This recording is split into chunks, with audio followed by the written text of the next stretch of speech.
call to order the Education Committee meeting of June 5th, 2018. Please join me in the flag salute.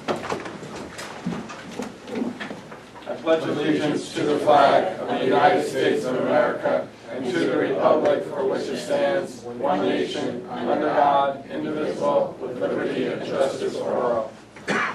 The New Jersey Open Public Meeting Law was enacted to ensure the right of the body to have advance notice of and to attend the meetings of the public body at which any business affecting their interests is discussed or acted upon. In accordance with the provisions of this Act, the Fairlawn Board of Education has caused notice of this meeting to be published by having the date, time, and place thereof distributed to the persons on the approved list, posted in the Board of Education Administrative Office, and sent to the Bergen Record and the Star Ledger.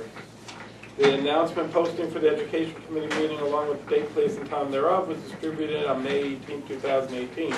The items to be discussed, there is no closed board session, so I'm not even going to read it. So we have two things on the agenda tonight. First is a presentation from the Sanford Harmony Company, and the other is an update regarding standards-based grading in our elementary schools. So good evening, everybody, and welcome. I'm actually going to turn this over to Nick for the first portion so that he can introduce our presenter for our Sanford Harmony program. Thank you. So everybody here knows that we had a big mental health initiative this school year, implementing clinicians district-wide to address our concerns of students and what's going on in society nowadays. This past year, that was only one piece of it. The second piece was us to start to look at social emotional learning and a curriculum and what we can do in the classroom for all our students. Back in October at New Jersey School Boards in Atlantic City, Dr. Lacatini and myself, Dr. Balestis, we met Alyssa, who's here with us tonight, and she had a great product that we found on the floor that we really love. We spent the last year talking, sitting through webinars, meeting. We had Alyssa come out, present to all our administrators, some of our teachers, and there was a lot of buy-in to the program. There was a lot of things that we felt were important. Getting students to have conversations with other students again, not just looking at their devices. It's important for them to build relationships, build social skills. These are areas that I feel within the last, my own personal belief, 10, 15 years, I see lacking at times. So I feel wholeheartedly that social emotional is something that we should invest in. And I'm not talking investing from a monetary purpose, because I will give you the tidbit right now that Social Harmony is actually free. It's a curriculum that's free to our whole staff, which is very nice. But not only because it's free, it's the program that we like the best out of all the other programs that we've seen. I just want to read two things from you that stood out to me, aside from Social Harmony, that I read on Edutopia. One of them says, research shows that social emotional learning not only improves achievement by an average of 11 percentile points, but it also increases pro-social behaviors, such as kindness, sharing, and empathy. Improves student attitudes towards school, and reduces depression and stress among students. Kindness, sharing, and empathy, something that we can all aspire for our students to have.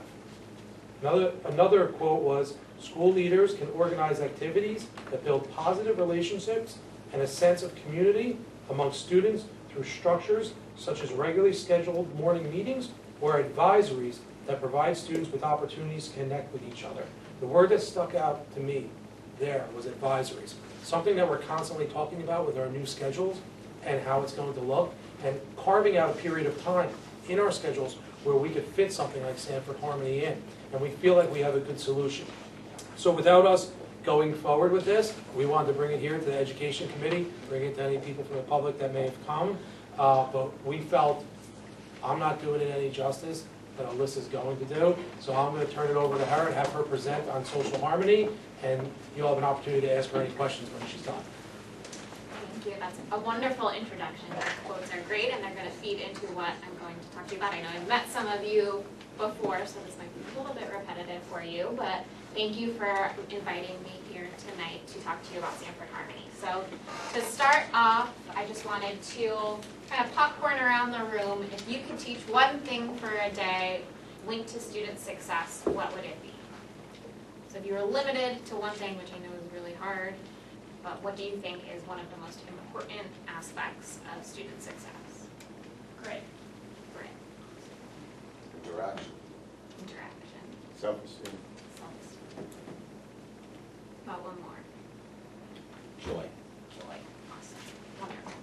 So I like to do that exercise. I'm sure you have an idea why, because what you all shared are these social emotional learning skills that don't necessarily get as much attention as they should, because they do help students succeed.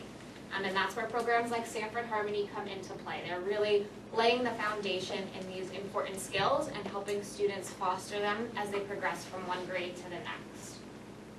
Some fast facts about Sanford Harmony. It is developed for pre-K through 6th grade. And it is fully planned so that there is little to no work that teachers have to do other than find the time and support their students in doing it. We are impacting over 1 million students nationwide, and actually today it was just announced that our benefactor, T. Denny Sanford, has donated an additional $10 million to this initiative to bring it to more schools and districts across the country. We are in a lot of large school districts. We really, in the East, we've been mainly focused on New York, but have just started expanding in New Jersey, and we're in a lot of districts now. We have multiple training pathways and lots of ongoing support. So districts are set up with an ambassador that they have access to, and we have our professional learning library that all staff have access to, which includes online training, monthly webinars, blogs, and chat support. So bringing it back to Denny, Denny is our primary benefactor behind the program and really the visionary of this program. He brought it to a group of researchers at Arizona State University. Kind of his idea was to help students learn to be kind. And his motto in life is aspire to inspire before you expire. And he truly lives by that. So he went to Arizona State University, and a group of researchers developed all the materials. I've laid out our pre-KK kit and our 5-6 kit, so you can take a look at some of the resources. As Nick had mentioned, having social emotional learning programs like Sanford Harmony are linked with increased academic achievement, math and reading scores, increased school enjoyment, students reporting that they like school, they want to come to school, increased empathy, and decreases in stereotyping and bullying and aggression. So if you're thinking about maybe some of the goals that you might have related to social emotional learning, these are some of the variables you might look at. Harmony is a CASEL Select program. CASEL is the Collaborative for Academic and Social Emotional Learning. It is the nationwide go-to source for evidence-based programs, and a Select program is the highest designation that you can get. So we're very proud to say that we have been named a Select program. And I have brought 2 copies of our CASEL alignment guide so that you can see exactly how Harmony supports the CASEL core competencies, recognizing and managing emotions, forming relationships, demonstrating empathy, and responsible decision making. So it's all detailed there, exactly how all of our activities play into these skills. Why Harmony?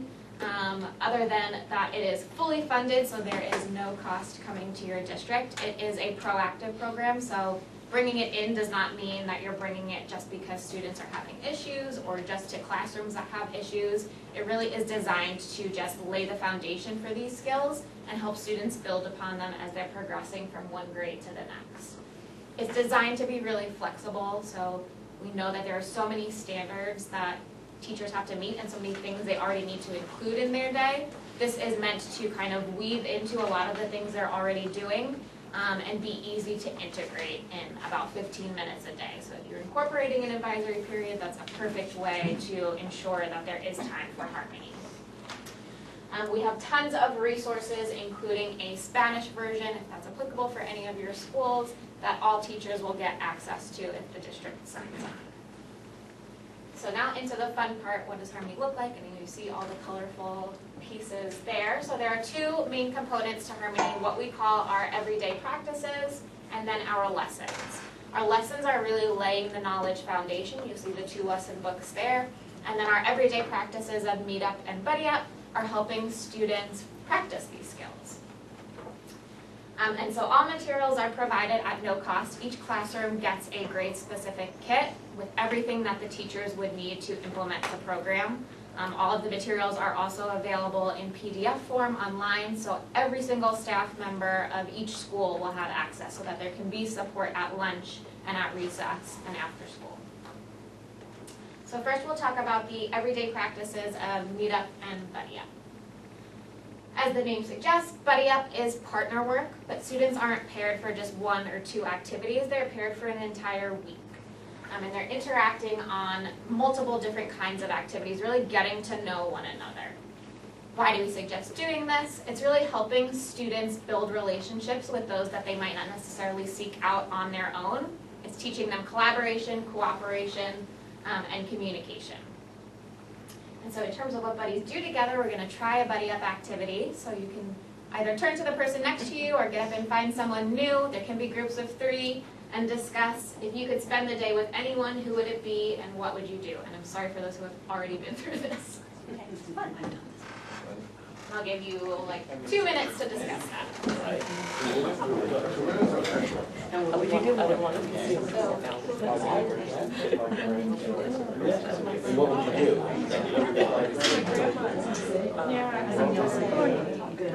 How much time did it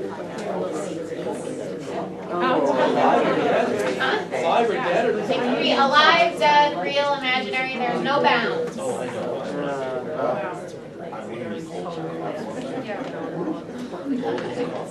Harry Potter.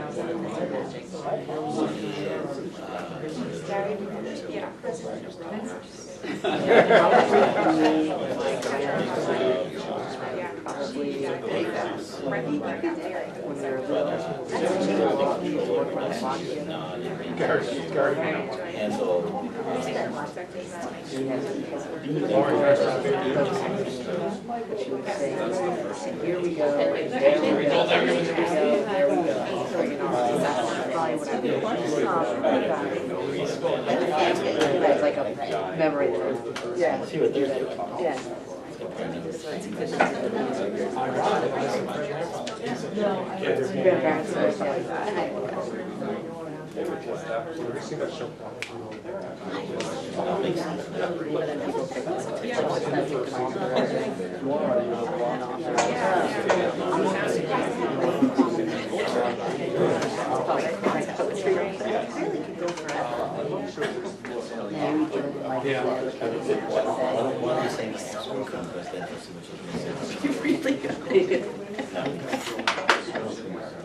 All right, we'll come back together.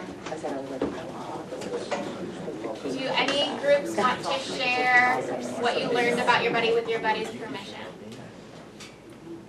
Anyone wants to share? Well, Nick wanted to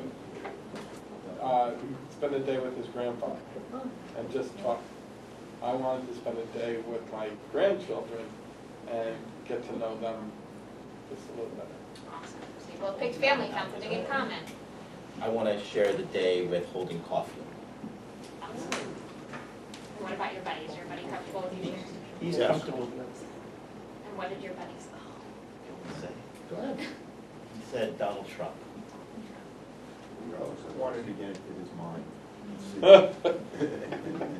Understand how he Operates. decides on what he says and what he does. Interesting. So Ron, in keeping with the theme, wanted to be able to spend the day with his mom and fill her in on all the things that his children are doing, and you know she would be really proud, so we wanted to share those moments with her. Ron, what did Natalie share? He didn't give me a chance. Typical Ron. We actually got into a really good conversation about the importance of the social emotional learning program and how that. Just about kids, and I love dealing with kids. All the years I've been coaching and everything else, I find that even to this day, I'm an umpire now, and I like to have fun with the kids on the field. And there's nothing like a child's smile. So when you have a conversation, they're laughing, and I think it's one of the greatest things around. So that's why I love seeing this, because I hate seeing kids just looking at a stupid Yeah. device in a circle. And the way that you interacted is a perfect example of what can happen during Buddy Up. They might not necessarily stay on topic, they might not answer the question, but as long as they're having a conversation, that's really the goal of this. They're getting to know one another. They're learning what it means to have a conversation. There's a couple of conversation cards on the table that you can take a look at. We also provide quick collaborations for buddy groups. So these are joint problem-solving activities, something like reading a story with your buddy or drawing a picture with your buddy without saying what you want it to be and hiding it. And as soon as the pen comes off the paper, you have to give it to the other person. Building a paper airplane, but each only using one hand. Things along those lines. So really just designed to focus on communication, collaboration, getting to know one another. Our other everyday practice is called Meetup. So similar to morning meeting, what Nick mentioned, really a time for the whole classroom community to come together, to build that classroom community, to focus on communication, and the big piece here is to problem solve. So why do we suggest doing Meetup? Again, building that classroom community. Yeah. Just that last thing, last week, I haven't, I missed the last meeting because my daughter graduated, but there's a district, thank you. There's a district, I don't know where it was, I saw it on the news the other day, where they have a meet and greet every day. They have a different child every day. Yes, that little Shakes kid. it, yeah, and I thought that was one of the best.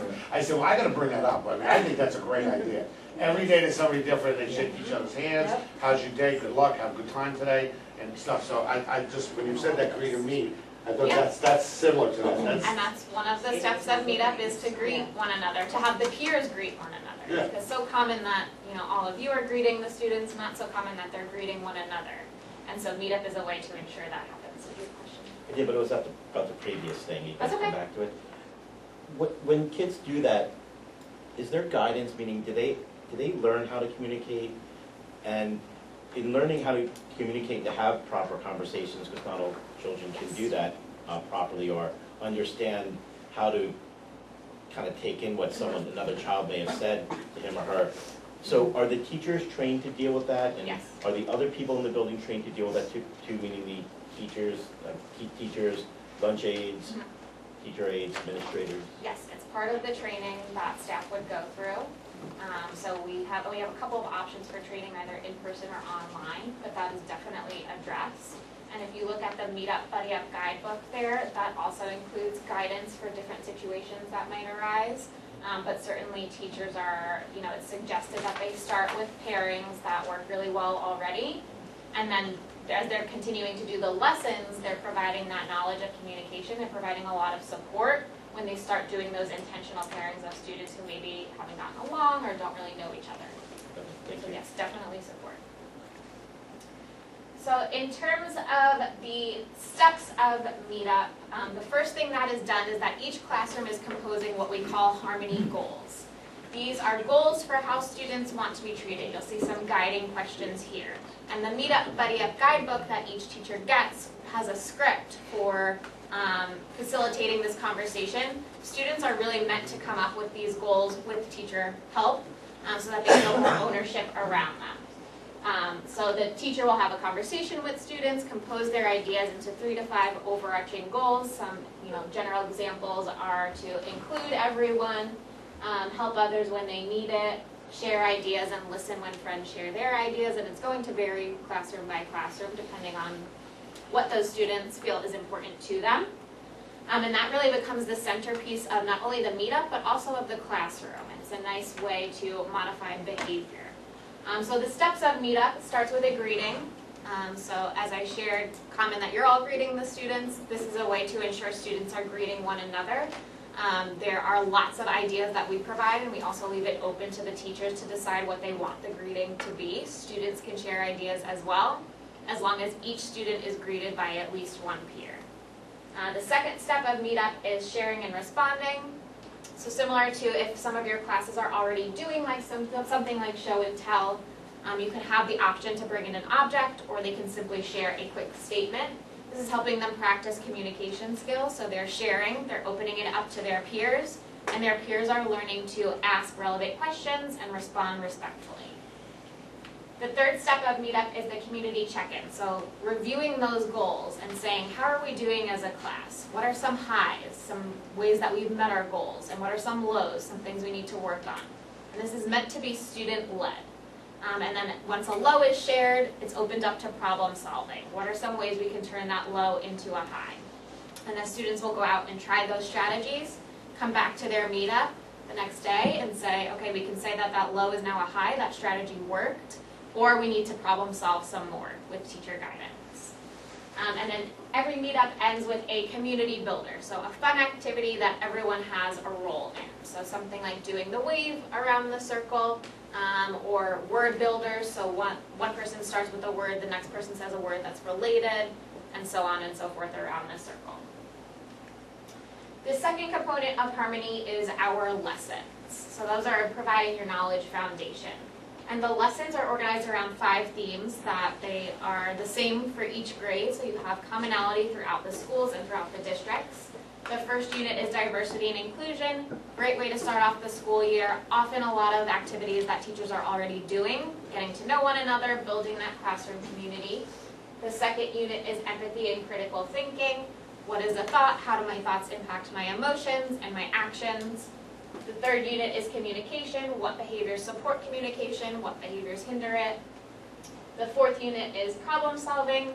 So what do I do if a friend is playing with a toy that I want to play with? Or what is my conflict style and how does that impact those around me? And the final unit is peer relationships. What does it mean to be a friend, to be part of a group? And I brought 2 copies of our scope and sequence, which will give you an overview of each lesson for each grade. So you can get an idea of what is the focus there. A lot of schools will integrate these lessons into social studies or health or into an advisory period. So each unit contains goals and objectives, research and relevance. Why is it important we're addressing this topic? A big piece here, homeschool connections. So there is either a blurb or a fully formed letter that teachers can send home to their students' guardians that says this is what we're working on related to Harmony, and here's how you can extend the learning at home, either by asking certain questions, doing a worksheet together, or doing an activity together. It'll have key concepts and vocabulary, so defining terms like empathy for a preschooler versus a 5th grader, and then the actual fully formed lessons. So for pre-K through 2nd grade, the lessons have a read aloud story, and for pre-K and K, they feature our character Z. You can see over there, Z is sort of our mascot. Z crash lands from outer space and meets a group of children playing in their treehouse. And the children in the storybooks, along with the children in the classroom, teach Z different things. What does it mean to be a friend? What does it mean to have an emotion? For 1st and 2nd grade, it's the same group of children, but it deals with situations that they encounter in school. And these storybooks are interactive, so there are questions posed throughout that the students in the class are responding to. And then there is also a corresponding lesson booklet that has an activity that will build upon the lesson. So lots and lots of resources for teachers to choose from based on the needs of their students. And I will mention the app. We have an app that is developed for iPads and Android tablets that includes the storybooks that teachers can access in the classroom and parents can access at home. So they can read the stories with their children as well. This is an example of a breakdown of the lessons in the first unit for pre-KK. So the first unit is getting to know each other, discovering commonalities, learning from diversity, and building community. And then some of the activities that follow from those lessons, and there's an overlap of components in a lot of the lessons as well. So for this activity, they read the story, and then the students find their buddies, and they're creating a collage together based on the things that they have in common. For the upper grades, the lessons are organized around a teacher-facilitated discussion and then a game. So there are 2 examples of games out over there. These lessons, again, fully planned. We even have the estimated amount of time that the lesson will take if teachers follow word for word the script that we have there. Any materials that are needed, which are either provided in the kits or things that would be found around a classroom anyway. So an example for the upper grades for Unit 4 problem solving, The lessons are watch and learn, name that conflict style, step it up, which is our problem solving method that is built upon from grade to grade, and practice makes perfect. And the activity for name that conflict style is for students to fill out a questionnaire. No problem. Students to fill out a questionnaire to identify the problem-solving animal that they are. And the conversation is that, one of these is not necessarily worse than another, but they have different impacts on us and on the people around us. So I mentioned a couple of times that we have lots of online resources, so every single staff member of the district would have access to our online teaching modules, the resources themselves, webinars that we host monthly that either include our team members, experts in the field like Castle, we just did a webinar with Castle, or STAR school districts and schools across the country. And then our app, again, parent engagement, because the storybooks can be accessed at home. It's also a great just sort of management tool for teachers to use. It allows them to put their classroom list in there so they can set up their buddy pairs. They have access to those quick connection cards for Buddy Up so that they can plan ahead, and they can put their meetup goals in there as well. Is there sound? Maybe. Corey, is there sound available? Should be. So I just wanted to play this video because it summarizes everything that I've mentioned. You'll see students greeting one another, talking about their goals, and really talks about how Harmony is meant to spill over from the classroom throughout the day and to students' homes as well. Sue, I don't know if you have to turn the speaker on. Oh. Would you mind just clicking that speaker right underneath? I think there's a... At Aggie Roberts Elementary in Clark County, Nevada, we're one of the largest school districts in the nation.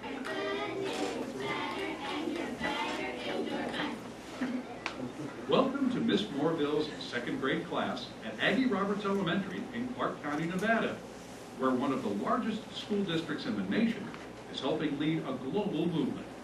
The goal is both ambitious and childlike in its simplicity. They just want people to be nice. Really, the immediate impact is that students are aware of what it means to be kind and be nice. Often we say, just be nice to your friends or be a good friend, and we don't really tell them what that means or spend any time teaching them about that. So I think students are a lot more aware of how to be a kind person and a respectful person. Very good. That's Denny.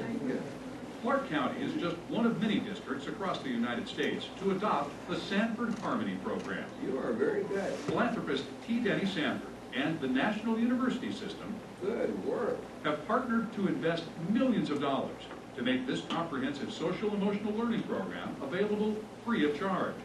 And its impact is already being felt. Harmony is actually giving my class a sense of community that it wasn't there before. And so the amazing thing with Harmony is my kids are able to take these strategies that they're learning here in the classroom in our morning meetups, and then they're using them outside of our classroom. They're using them on the playground. They're using them at home even. They come and tell me stories where they followed a Harmony goal and they were able to problem solve the situation. Be kind, be fair, respect others, listen to others, include everyone. If you can follow our goals, our classroom Harmony goals, then you are setting yourself up for success. But what about those who say they just barely have enough time to teach reading, writing, and arithmetic? What the studies have proven that through these programs, there's more actual time and ability to learn and to teach because there's a lot less disruption in the classroom. I think it needs to spread throughout the world. I mean, everyone in the world needs to understand how to be respectful and kind to one another. The motto at Sanford Harmony is changing the world, one classroom at a time. And looks like they're well on their way.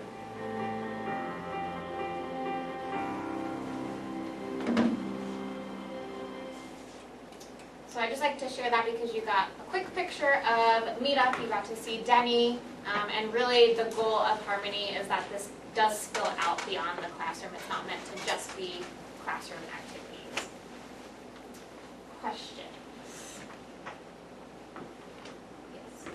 Well, this is a wonderful program, but it only ends at grade 6. Are they considering extending it further through 7th through through 12? At this point, no. Denny's hope and vision is that if it's in every school starting at pre-K, then there won't be a need for anything like this in middle school. Because they'll have already fostered these skills and they'll be ready to go. So at this point, there is not, and there's not a plan to. It's unfortunate, really. Hi. Hi. Our sixth graders go to middle school. Mhm. So I'm curious as to, I can imagine that sixth graders going into a new building being middle school kids, that they might see an elementary program as being less cool and something they'd be less likely to want to participate in, because that's kind of their nature.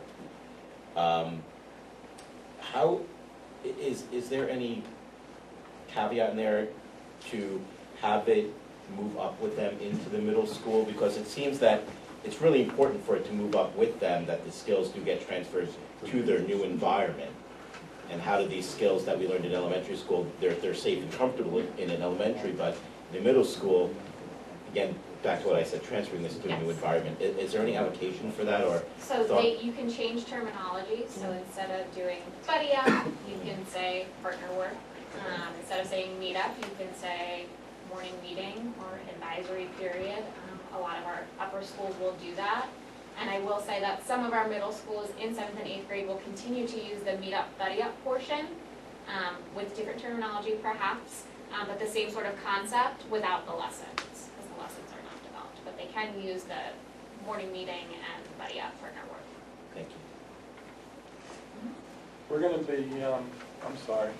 No, go ahead, go around the table. So our 5th grade is gonna start going to middle school in 2 years. So I would suspect, correct me if I'm wrong, I would suspect that it would be a natural, almost a natural progression for it to go into that 5th grade and then be a little bit more natural for the 6th grade in that middle school setting. In that middle school, because I think we're going to find out, because I work in a 5 to 8 middle school, I think we're gonna find out that the 5th and the 6th are gonna do a lot together, and then the 7th and the 8th are gonna end up doing a lot together. So, so I think that it might be better going into the middle school once the 5th graders are up there. And that's certainly an option. You know, the way that you decide to bring it on, we can tell you best practices and what we've seen work best, but it is going to vary based on your district and the buy-in that you have and what would work best. So that's certainly, we can do it for the younger grades first and then bring in the upper grades the following year.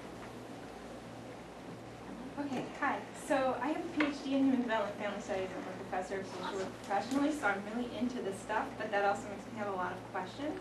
So for colleagues, public, if give me the buzzer if I'm asking too many questions and taking up. This is my socio-emotional intelligence, understanding there are other people in the room who might have questions too. So I don't want to monopolize, but I also want to ask some questions that are on my mind. Great. So just the pragmatics here.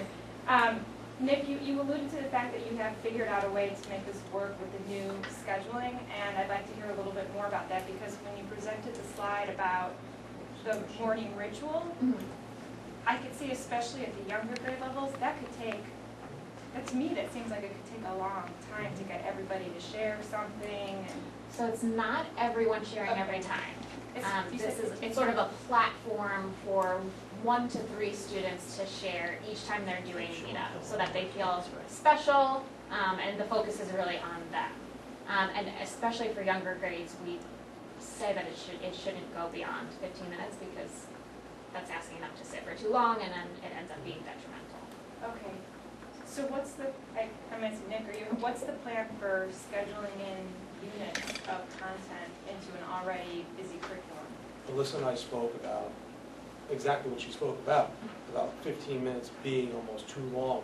And we said, like, we know our schedule is very tight as it is. We spoke with the elementary principals when we were working on scheduling. We didn't have a definitive answer to give you right now and say this is exactly what we're doing. One of the thoughts we had, though, is with the new elementary schedule, with that little homeroom period in the second part of the day. So it's not the morning homeroom when the kids are coming in, taking their jackets off, trying to get into the building, and maybe that second homeroom period, if we tie 10 minutes of Sanford Harmony every day, or 5 to 15 minutes in that period, where we can do it consistently every single day, that would be huge for us, and we feel like we may be able to do that. We also looked at, Ron and I spoke, the health curriculum, we passed it on to Alyssa and make sure that this matches up with what we're currently doing as well, because we don't want to do something completely separate. So we did look at our schedule and say that we were confident that we would be able to find time several times during the week to do this. And also, there's a lot of morning meeting type work that already occurs within the elementary schedule, where there are literacy skills that, get practiced, math skills that get practiced, and some of these conversation starters and activities would just fit right in to those already. It's sort of like Alyssa was saying, so much of this, so many of these practices our teachers already use, and now this would just be another way to guide them through it, so it was consistent across classrooms and grade levels, and hitting on some very specific points. So when you say the second homework, is that 35-minute exploratory learning, or is that second homework something else? No, there's a 10 or 15-minute period of time right before lunch where the kids go back to their homerooms, where we are, what's that? Oh, Z. So that's the point, not that 35-minute, because that would not target every student at that time, right? And what do they do in the 10 to 15 minutes? In that 10, I know, I just wanted to say something about that 10 or 15 minutes, if I may. Because that, I thought, was going to be designated to math, which we were deficient in from the other schedule. Health. We're talking about using pieces of that for health and social emotional learning. We were not deficient in math. We have a 70-minute block of math built into that schedule. It was phys ed, that was it, phys ed. Phys ed health. Phys ed. Yes. So we were trying to add, Yeah, You're right, it was phys ed. That's why we took this, 50 minutes. we talked about this, and we talked about it aligning with our health curriculum already, and seeing if it could all go hand in hand together. Okay, I'm sorry. So, I know that you have great evidence-based programs that give scripts and manuals and they're research-backed and everything, but the implementation and adapting the program to actually work in the confines and realities of an organization is really important. So I'm just wondering what tools are available for early implementation to make sure that it's being implemented with fidelity, that these scheduling issues are worked out, when it's not working, that somehow it's being reported back and monitored and reassessed. And in your experience, does it make sense to roll this out to all schools all at once, or is it better to start with? Because I'm wondering, like, if you just start 6th graders on this at the 6th grade, but they haven't had the 5 years of building up to that, it might be a little bit clunky. So is there any rationale for doing it maybe at a couple lower grade levels and working out some of the kinks and expanding it over the years? Just considerations there. So the second question about rollout. So we found it to work best when the full district comes on, because then there's continuity. All of the staff are speaking the same language, all of the students are speaking the same language. They all know what a meetup is, what a buddy up is. However, if you felt that for your district, it would be easier to do it another way. We do work with pilots, where then expansion is done for the whole district the following year. So there are options there. What was your other question? Before you jump into the first question, we did discuss that, and we discussed, I think it's important, if this is something that we move forward with and the board supports, that we do it in every elementary school. With that being said, we very well may start with 3 classrooms in every elementary school, and 1 classroom, we spoke about that, about the PD piece, maybe start piloted for a month, and then turnkey to the other teachers in the school, and go from there. Or we may just do everybody all at once at every elementary school. But we did feel it was important that we didn't pick one elementary school over the others, and we think everybody can benefit from this. Sure. The first question was about monitoring implementation and getting some feedback on where the kinks are. So that's where there's open communication and there is an ambassador assigned. So I would be the ambassador for this district. And you're at an advantage already because you do have wonderful leadership that is open to this and wants to create time for this, and that's where we've seen the most success. And so it's really just maintaining that open line of communication where they're sharing with me how things are going. I check in quarterly, surveys are sent out. So we don't have any formal sort of evaluation just yet, especially because it is so able to be creative with it, to fit different schedules and different schools and different needs. But I would just say it's part of communication. Okay, and I guess that's more of a question than for administration, is what's the plan for administration to get feedback from the teachers who are implementing it and principals, what we're seeing on the ground. And I think the PD piece is something that wasn't really covered, so it's wonderful that you have all these lesson plans set. As an educator myself, I can totally appreciate that, but still, if it's new and you haven't taught it before, it will take some time and commitment to go through the materials carefully, and I can see some teachers being really motivated in doing that, and other teachers maybe being, skimming things more, or kind of being a little bit more impromptu about the lesson. So I'm just wondering, how do we do that as a district? Our strongest training type that ensures that everyone is really understanding is train the trainer. So as the leadership, you're deciding on either guidance counselors, teachers, administrators, who are going to act as the Harmony leads. And I meet with them and we go through a 3.5-hour in-depth training where we're looking at everything, and they are taking time to really plan and say, okay, we do have this 15 minutes in the afternoon. Let's say that everyone's going to do meetup. Now let's look at the lessons and say what aligns with health and what aligns with social studies. And so there's a lot of hands-on time for that. And then they turnkey to the rest of the staff once that plan is decided. So it's very clear, this is what we're doing in terms of meetup, this is what we're doing in terms of the lessons, and this is what we're doing in terms of buddy up. We do have an in-person PD as well, on-site PD, where it could be for full staff, but that is not allowing for planning time. That's assuming that I would have met with you beforehand, discussed what is going to work for your district, and I'm just sharing with teachers what they're going to be doing. And then there's also online training. If you have staff that are pretty self-motivated and have a background in SEL, that's an easy method to do. Okay, just two more questions. So in Fairlawn, we have a relatively diverse family population, with a lot of people who were born in this country, not familiar with the American public education system coming in. And I'm just wondering, what tools do you give districts to help communicate? I mean, as a white, middle-class American, this makes great sense to me, but I could see somebody from a different culture group being scared that, any time given on this stuff isn't going toward the academics and being a little bit unfamiliar with this, or it's completely outside of their lexicon of what they experienced as a child. How do you empower the teachers and school leaders to communicate effectively with resistance from I parents? think part of that is exactly what Nick shared at the beginning, the research that's been done that shows that this is not soft skills that don't matter, that they are intertwined with academics, and all of these other important things that, if you ask parents, do you want your child to know what it means to be a good friend?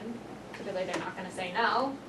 So it's important that you're addressing things like that, and if academics is super important, you're still bringing that piece in because this does tie into it.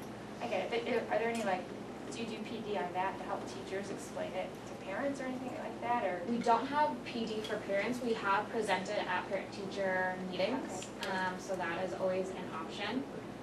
Or I've worked with parent coordinators to come up with language to share. And we do have the letters that are in the lessons that are communicating to guardians what is going on in the classroom and how to extend the learning. Okay. And there's also, each lesson has that research and relevance piece of why is this important? And that's a good place to draw evidence from as well. Okay, and then my final question for now is, there's been discussion in our community about implementing some Sandy Hook Promise programs. It's not something that's really been discussed with administration, but in touch with the community members have asked us to do some of the Sandy Hook Promise programs, and I'm just wondering if if Sanford Harmony is familiar with that, if you've seen both approaches implemented in the district simultaneously, where they overlap, or they're different. We haven't at this point, but we do have a number of districts that use Sanford Harmony in addition to other programs. They're all generally based on the same research, and so a lot of the practices align, so there are certainly ways for them to complement each other. But I don't know specifically about that program. Okay, Other questions if everyone else is done? Two quick things. One, is this gonna be replacing pillars and things like character court in the elementary schools that have those concepts like the, me too? Not pillars, I Well, like pillars. I know that, I'll only speak for myself about character court. I think I've been clear before how I feel about that. And so I'm asking if this would be something that would begin to replace character court. I think it's too soon to answer that question. Speaking of character court, I'm hoping that maybe at another education meeting we can bring that up again. Because it's time to talk about it again. Now that we're into social and emotional feelings and how those things may or may not make students feel. My other question is, Mark brought up something about the schedule. Can you refresh my memory, please?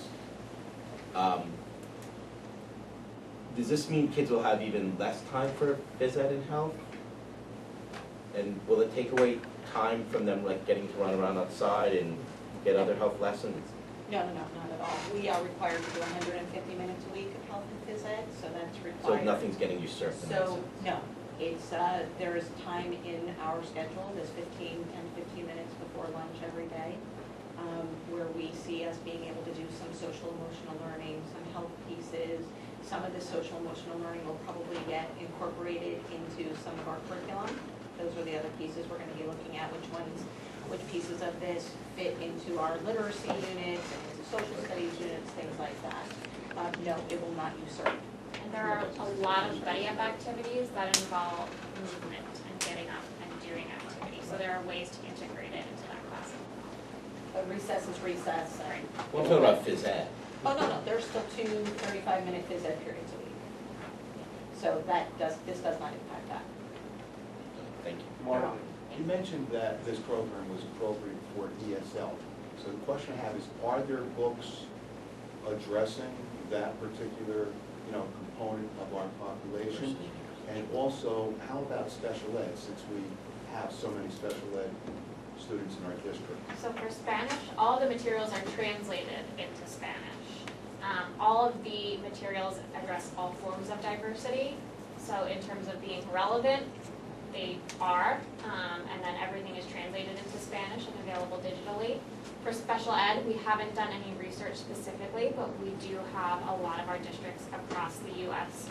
using these resources in special needs classrooms and adapting them as needed, whether that's using our grade level or 2 below, turning some of the conversations into writing or signing, whatever it might be. So there's nothing in particular developed directly, but there are ways to adapt it for those that wish to. Okay, and the other question I have for Nick, or unless you wanted to comment on I that. wanted to just comment on that piece of special ed. A lot of what we're seeing here are practices that we already use in special ed for social skills groups and trainings that we use with our counselors already. So I love to see that now this is the forefront of social emotional learning for all students. So a lot of these are just, I remember being a case manager and using writing on a piece of paper, exactly what you see on cards here, to get students talking in groups and just writing little statements so that we can encourage those conversations. It's so nice now to see actually curriculums. I wish I had this when I was a case manager, and it saved me a lot of time. So I love to see, as much as we're not calling it a special ed thing, it's stuff that we did in special ed forever. And the other question I have is, are our teachers cognizant of the fact that we are going to implement this? And if they are, have they bought into it? Because I know when you're implementing a new program, as was commented before, it is sometimes extremely difficult to change the ways of thinking. So we met with some teachers on it, and they were very interested in it. We also met with all the principals on it at the elementary, all principals. But we spoke with elementary principals and we talked about how we could roll it out so we could get as much buy-in as possible, as well as Alyssa and I speaking about what the PD model looked like, maybe training 3 or 4 teachers, and maybe picking 3 or 4 teachers where we had the ownership, showing it, and then getting the buy-in from other teachers as well. Because the last thing we want to do is roll this out and there'll be pushback. Where do we have time to do this? How do we fit another thing in? We're constantly asking, more of a class, you know what I'm saying. Yeah. So, yeah, we're cognizant of that as well. So we're really, I mean, I think Alyssa and I met in October at school. So we're in June, and we're still taking our time to roll this out. We're not looking to rush this by any means. But we are getting to that point now where like, if this is something we want to implement for the next school year.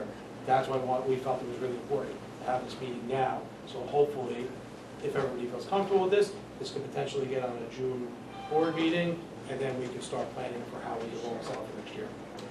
Ron? Are they consistently developing different parts of the program during the year in and year out? Like, I mean, is it, I guess what I'm trying to say is that as a child goes up in grades, does it change every couple of years to get better, or, I mean?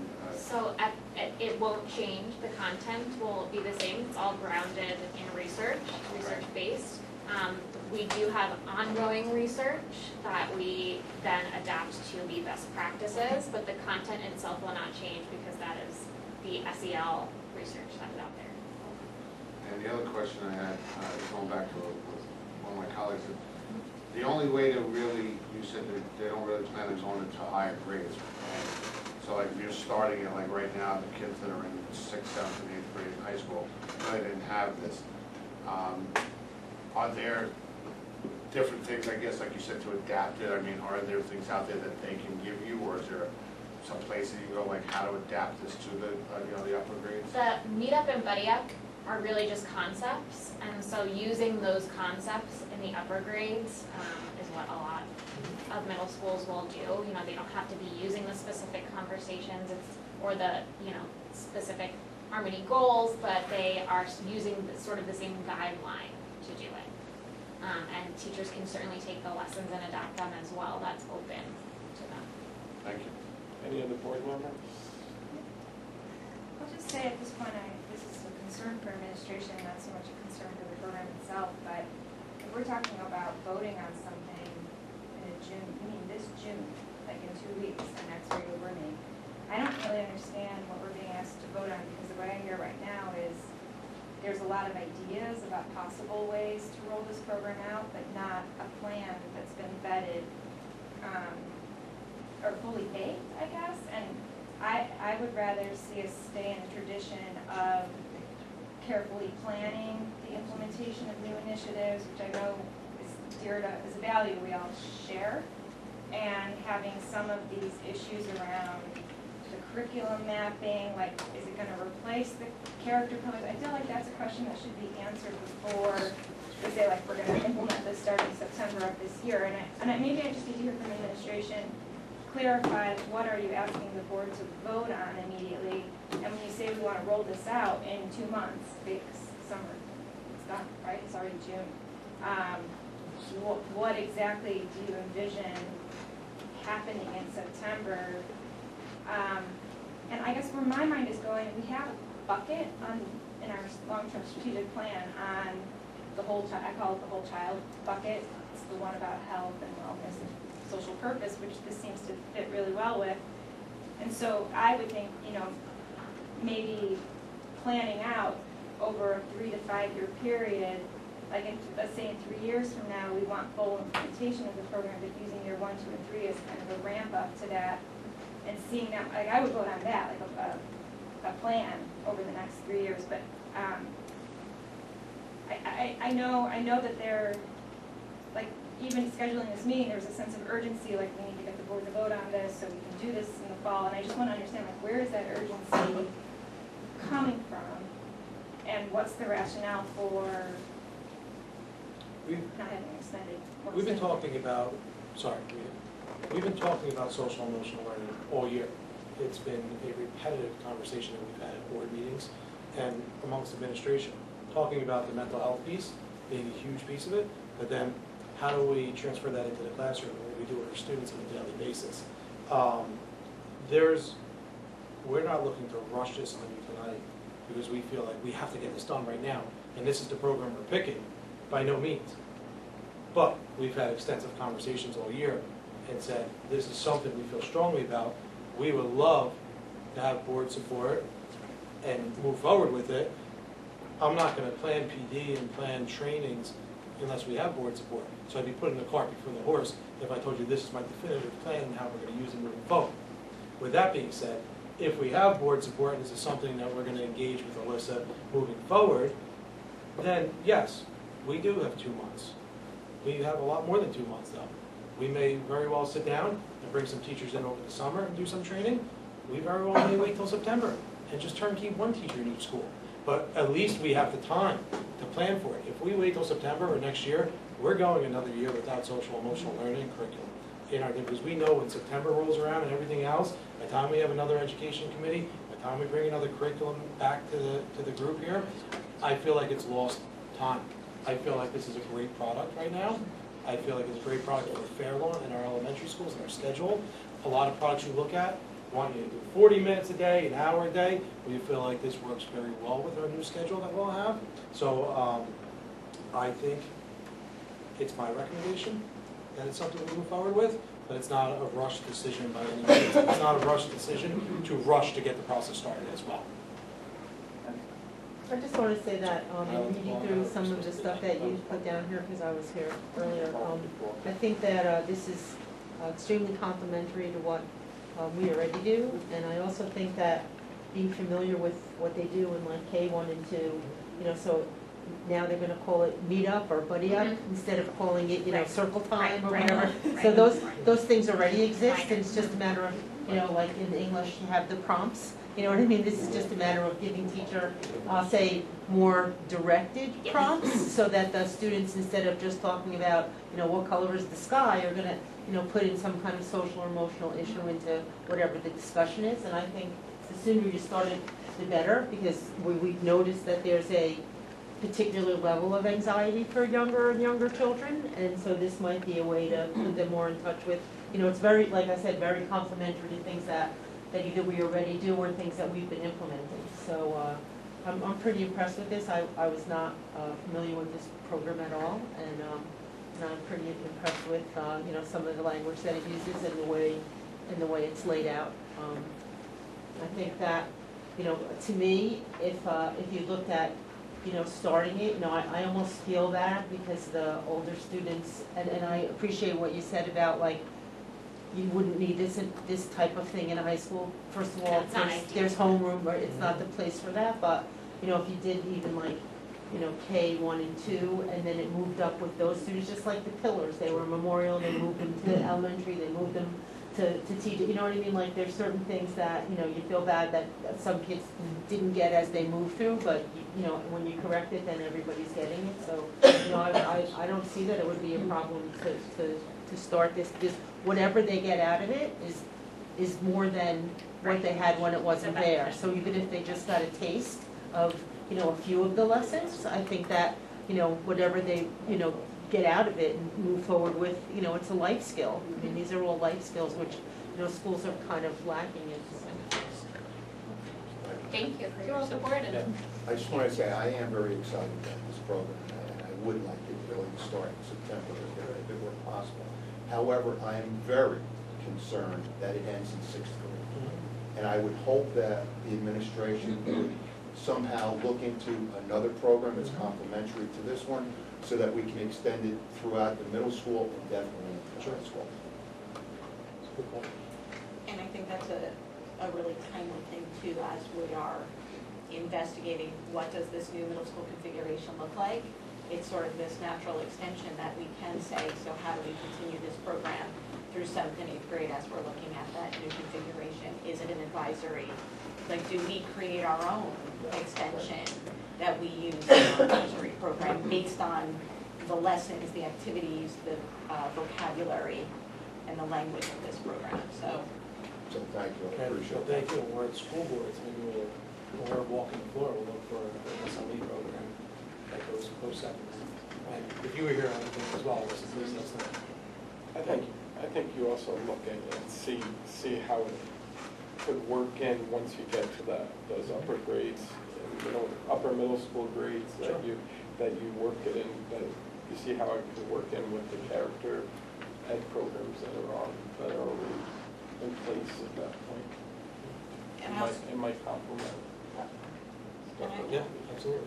I also want to point out that our supervisors are here, and so, Thank you. you know, there are, well, yes, thank you. That was for, but you know, they have heard this conversation, and I'm just going to assume by looking at the heads bobbing throughout this conversation that they are probably thinking of places in their own curricula where some of this kind of stuff already exists, or, I could see us using it in this social studies lesson or incorporating it somehow into some of the literacy pieces. I don't know if anybody wanted to jump in. I was going to say, it sounds very literacy rich in the sense that kids are going to have a lot of time with their eyes on print text, which we always like. You're going to be exploring some of the discussion protocols and partner conversations that we have embedded within our literacy time, so it sounds good. Right, and social studies wise, I mean, K1 and 2, our social studies curriculum is very family, neighborhood, being a good citizen, that citizenship. So we do a lot of that, and I remember being at the meeting, and when we all had time to really look at it, all of us having conversations and saying, oh, even this one card, we already do this. Right. You know, oh, I know this teacher already does this lesson. So I think it's really a matter of just kind of, once we decide, just kind of sitting down, and even before we do anything, saying, okay, where is this happening already? Let's point that out.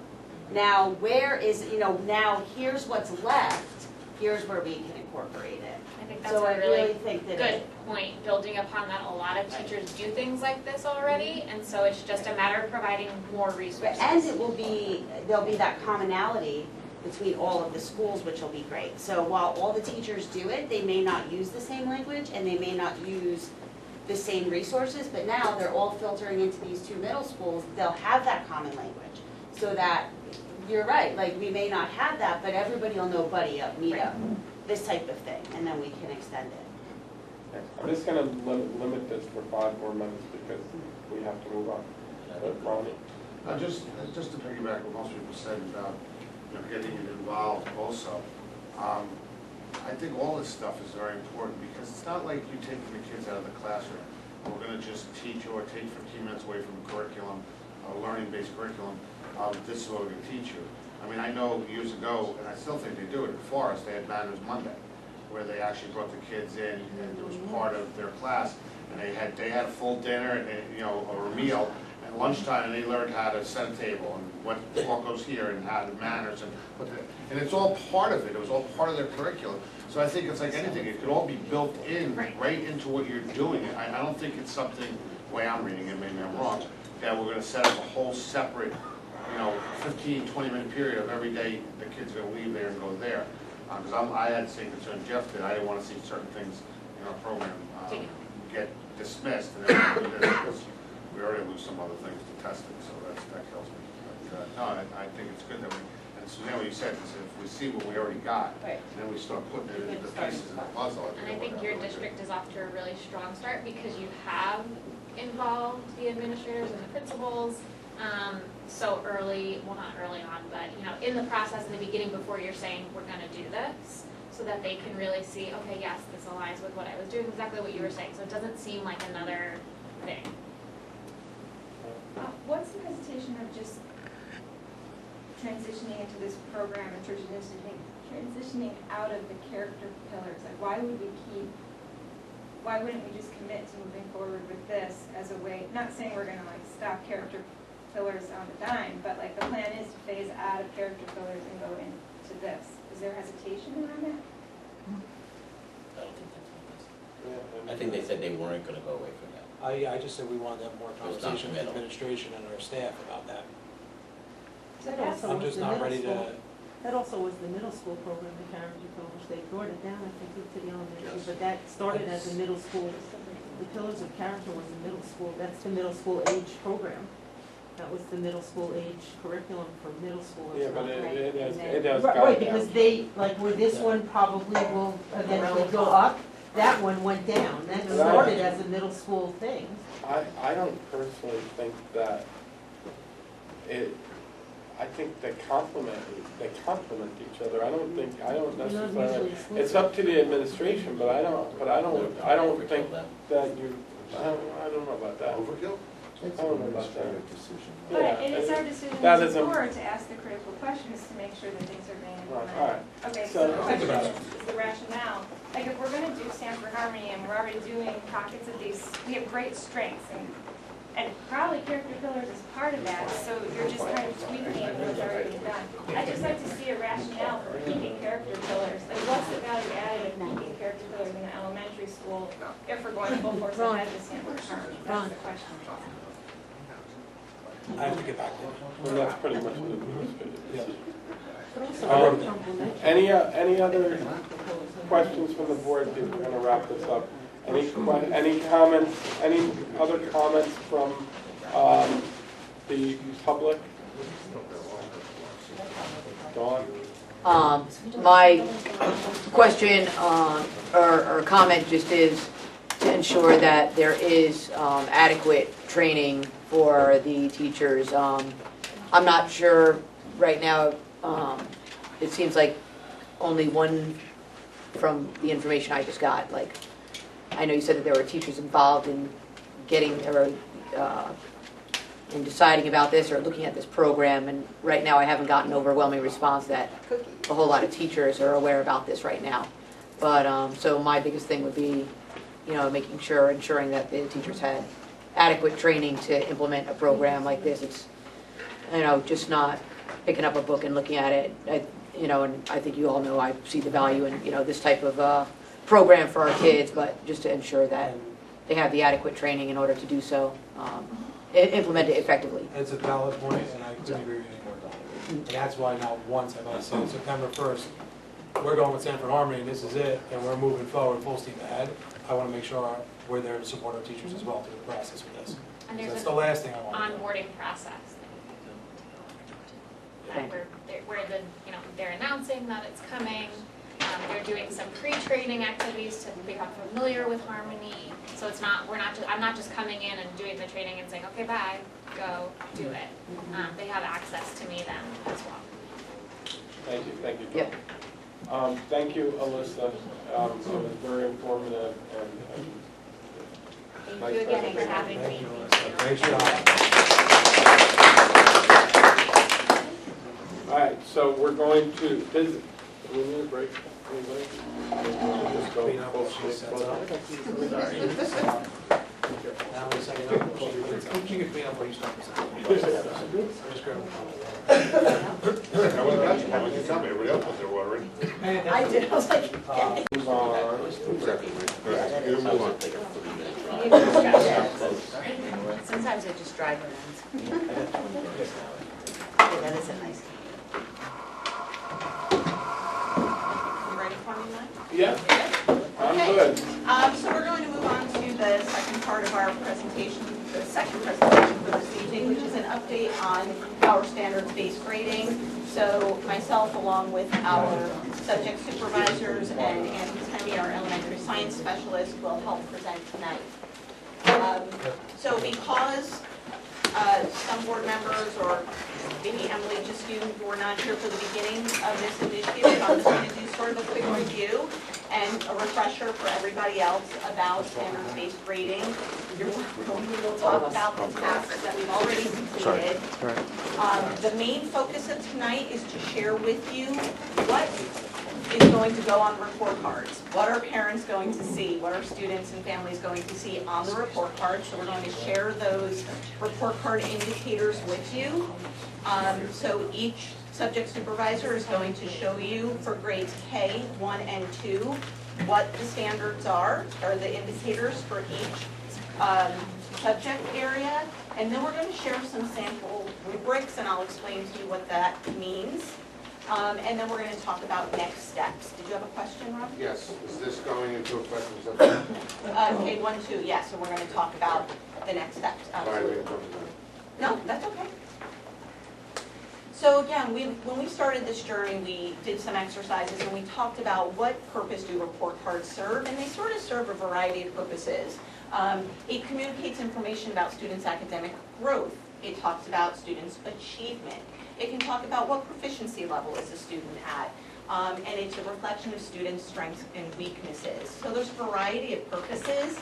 We're not always certain that we're getting that information across the best way we can to families. So we talked a lot initially about our traditional grading system as compared to a standards-based grading system. And the research has a lot to say about traditional grading.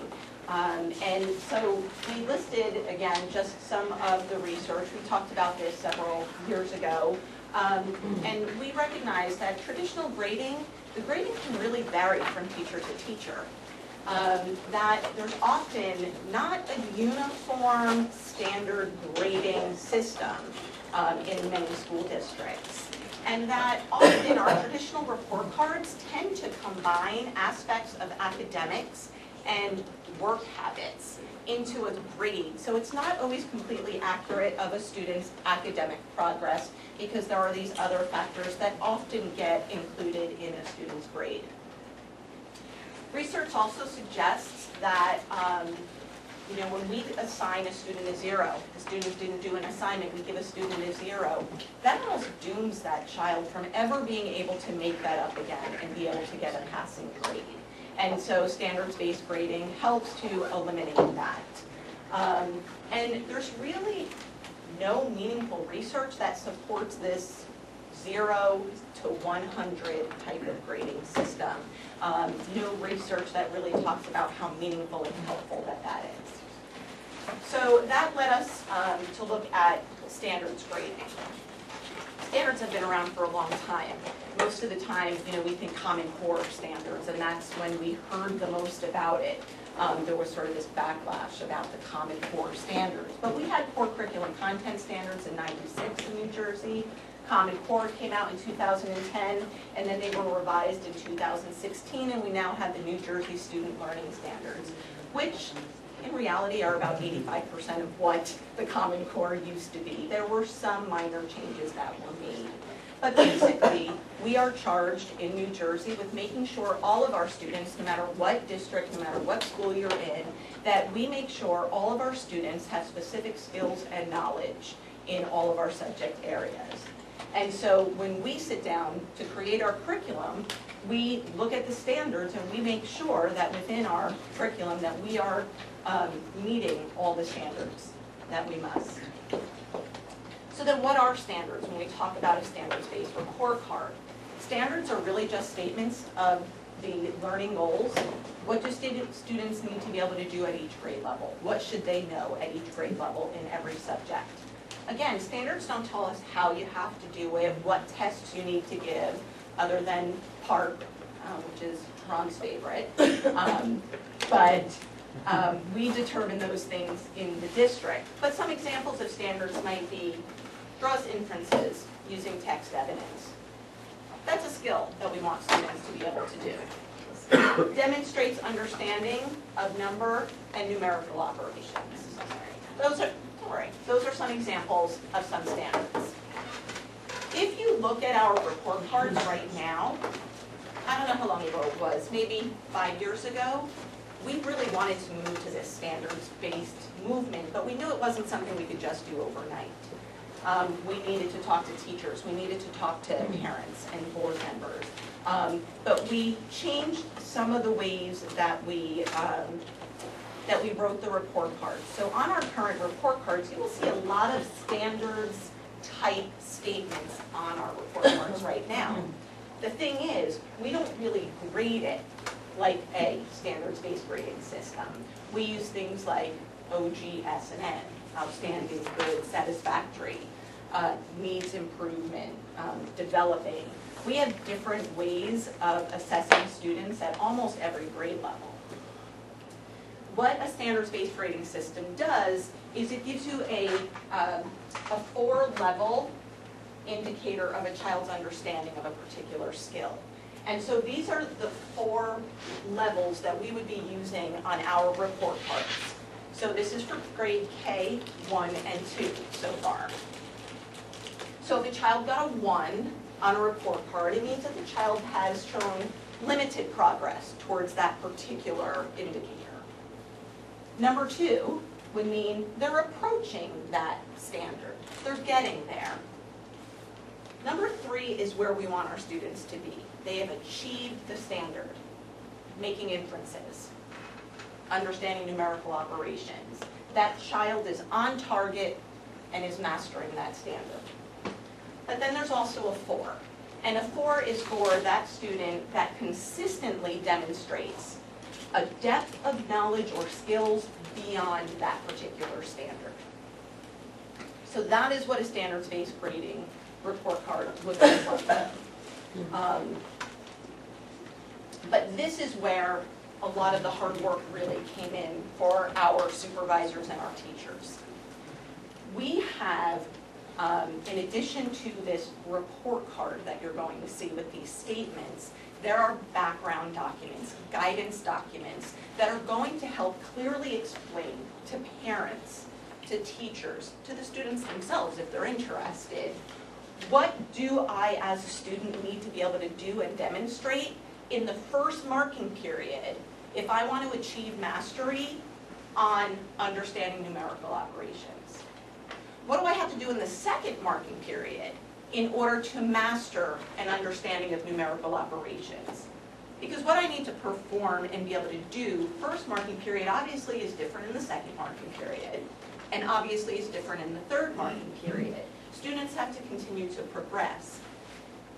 Our goal with standards-based grading is to clarify as much as possible for families, for students, for teachers, what students need to be able to do at any given point in time to achieve the standards. So all of these rubrics, and we're going to share a sample of them with you tonight, all of these rubrics will be posted online so that at any given time, a parent or a family member can go online and see ahead of time, this is where my child needs to be in every standard. So we are at this point still working to refine the language in those rubrics. Our supervisors and teachers spent hours last summer working collaboratively in each grade level and each subject to come up with these descriptors. And now what we're doing is making sure that the language that's in the social studies rubrics matches the language in the reading rubrics and the math rubrics, etc., so that we have a common language that we're speaking. So that's the work we're continuing to do right now, and we will finalize that over the summer, and then everything will get posted online. Ron? How many, are there a lot of districts doing this now, going to this type of standard? There are quite, yes. The reason I ask is that, like you're saying, posted online, like, again, a parent would understand that if their child is struggling in math, that they might have to go to the Huntington Learning Center or something like that. Will they be able to still understand how to do that, like with the way this is going? So our belief is that they will have a much clearer understanding of the specific strengths and needs of a child. So if I said to you, your daughter just got an 83 in math, tell me, what does your daughter know in math? What does she not know in math? Can you specifically tell me what skill she's deficient in? Can I, looking at it? If I just told you she got an 85?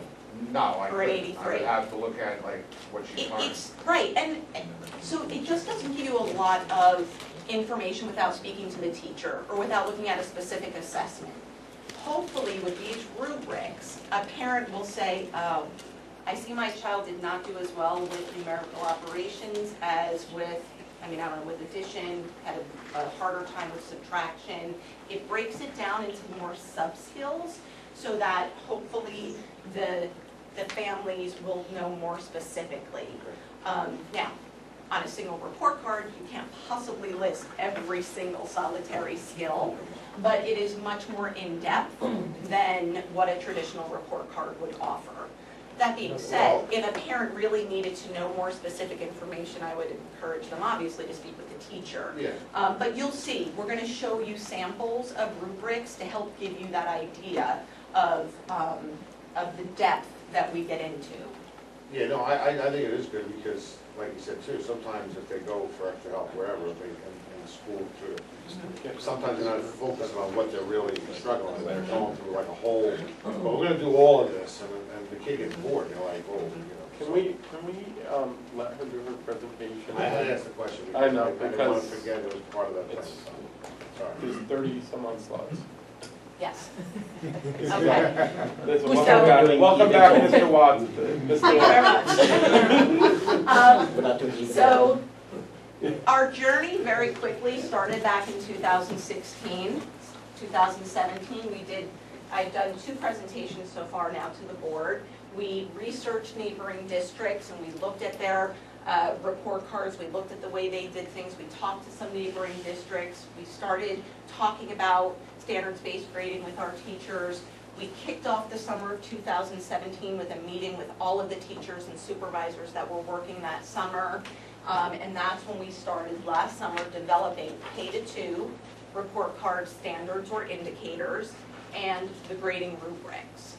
And then this year we have continued, the elementary principals have continued talking to their staff about standards-based grading. Our supervisors have been talking to staff members. We've continued to meet throughout the year as we refine the rubrics. We investigated a couple of online report card companies and we've discovered we can use Genesis to do exactly what we want it to do in order to do online report cards. And we also had our first parent information session for the district. Got about 20 parents maybe, not a lot, but those 20 parents got to hear all about this and we will be continuing that in more depth in the individual schools next year. So we did have a kickoff parent information session as well. So that being said, that's the quick background refresher of standards-based grading. I'm going to ask Mr. Penkowitz to come up, and what we really want to tell you, and I know that this is a little bit long, but I think it's important that all of you as board members, as well as any community that might be here, to know exactly the statements to expect to see on the report cards. And so that's what you're going to see tonight. Thank you. As a writing teacher, I have to point out that we used a process approach to compose our text. Just like in our classrooms, when we ask our students to write an informational text, we ask them first to do a lot of shared reading so that we could look at mentor text. We asked them to really explore the genre so they could get comfortable looking at it and writing it themselves. We asked them to draft, to collaborate, to peer edit. And I really feel like we use that process in what we're representing here. So although I'm presenting, we had a lot of teachers and our amazing literacy coach, Dana Clark, really do a lot of the legwork with these standards.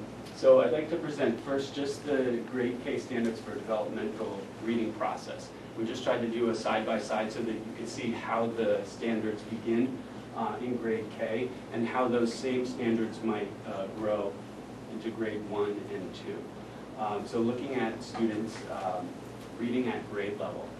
In a moment, I'll share a slide that actually shows the rubric of our grade level benchmarks for reading during each of the 3 marking periods.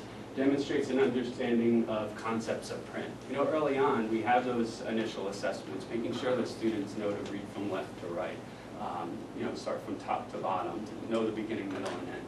So that concepts of print standard might be met in the first marking period, and then grow into these other opportunities. Using print strategies to read or decode unknown words, literal comprehension, and then, like we were talking in the previous conversation, all that inferential comprehension, those opportunities to make inferences based upon print text. And the big one reads with engagement. I wanted to share that rubric with you as well, so we'll get to that too. So you can see how reading at grade level, that rubric is very straightforward. And then you could see a rubric when we talk about reading with engagement, what that might look like and how we sort of created a trajectory for that. Okay, so we have a lot of standards in literacy. Those were just the reading standards. Here we move on to word study and foundational skills. So we're very fortunate as a district to move forward with the Phonics First program. And in kindergarten, we're going to do that work with foundational skills that you would expect: upper, lowercase letters, letters and sounds, grade level sight words. And then you can see how that might grow in grade 1 and 2. The ability to manipulate letters and sounds to decode and encode. Decode in the sense of breaking down a word so that the students can encode and spell it and construct it in their writing. As great as it is that you can actually analyze and learn spelling patterns and sounds to compose maybe 85% of our language, we still need to teach students that other 15%, those sight words that you're just not going to learn through spelling patterns. A word like once, you know, there's not a spelling rule that's going to help you spell that. You just have to learn how to spell it. So we call those red words, or a lot of times we reference them as sight words. Speaking and listening. I held my tongue during that first presentation with the socio-emotional piece, but if you just look to see that we're doing so much work to practice the routines of good discussion protocol, not only speaking but also listening, asking good questions. That's embedded in our curriculum, so it was really nice to see that connection going through. And you know, we're very realistic with the expectations for speaking and listening. In the early grades, we do much of our work through partner conversations. That's an embedded routine that happens daily. Then we have writing process. Okay, so these are actually standard throughout. We want to use a standard rubric. You know, it's really nice that Genesis allows us to have a parking lot right in the program, so all teachers have access to the rubrics, and of course they have that information available in our curriculum documents as well. But for the students to really have an understanding of the structure. What's really nice is when we're looking at the writing rubric expectations, we really looked at narrative writing in the first marking period. That aligns with our curriculum. We looked at more informational writing in the second, and then moving towards research writing in the third marking period. You know, those different genres are going to have different expectations for structure in terms of reading and writing. Using detail, command of mechanics and conventions, and clear and coherent writing by moving through the writing process. So here's an example of a rubric. This is a straightforward one. This would be a second grade rubric with the expectation for the student to read at grade level.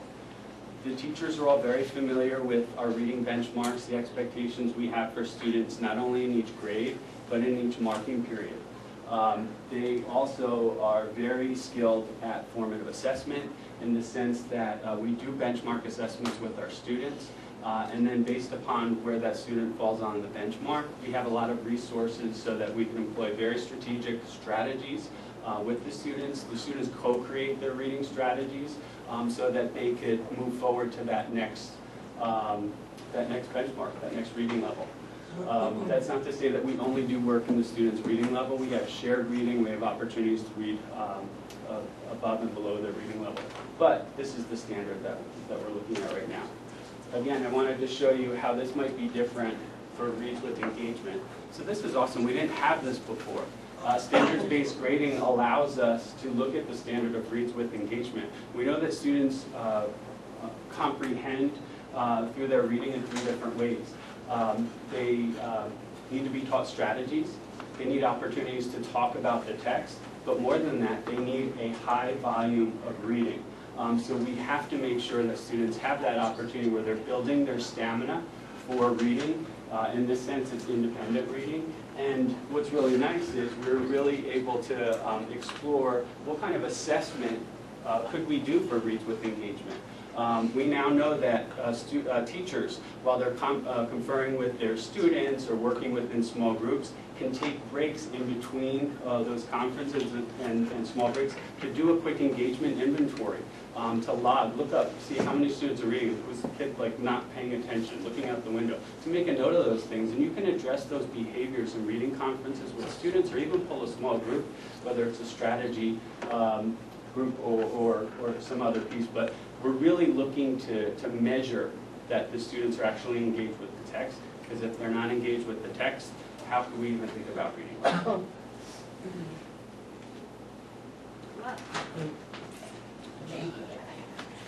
Yeah. Social studies. So in social studies K-2, you'll see, and as art, which I'll present after as well, it's a little different. There's only 2 indicators.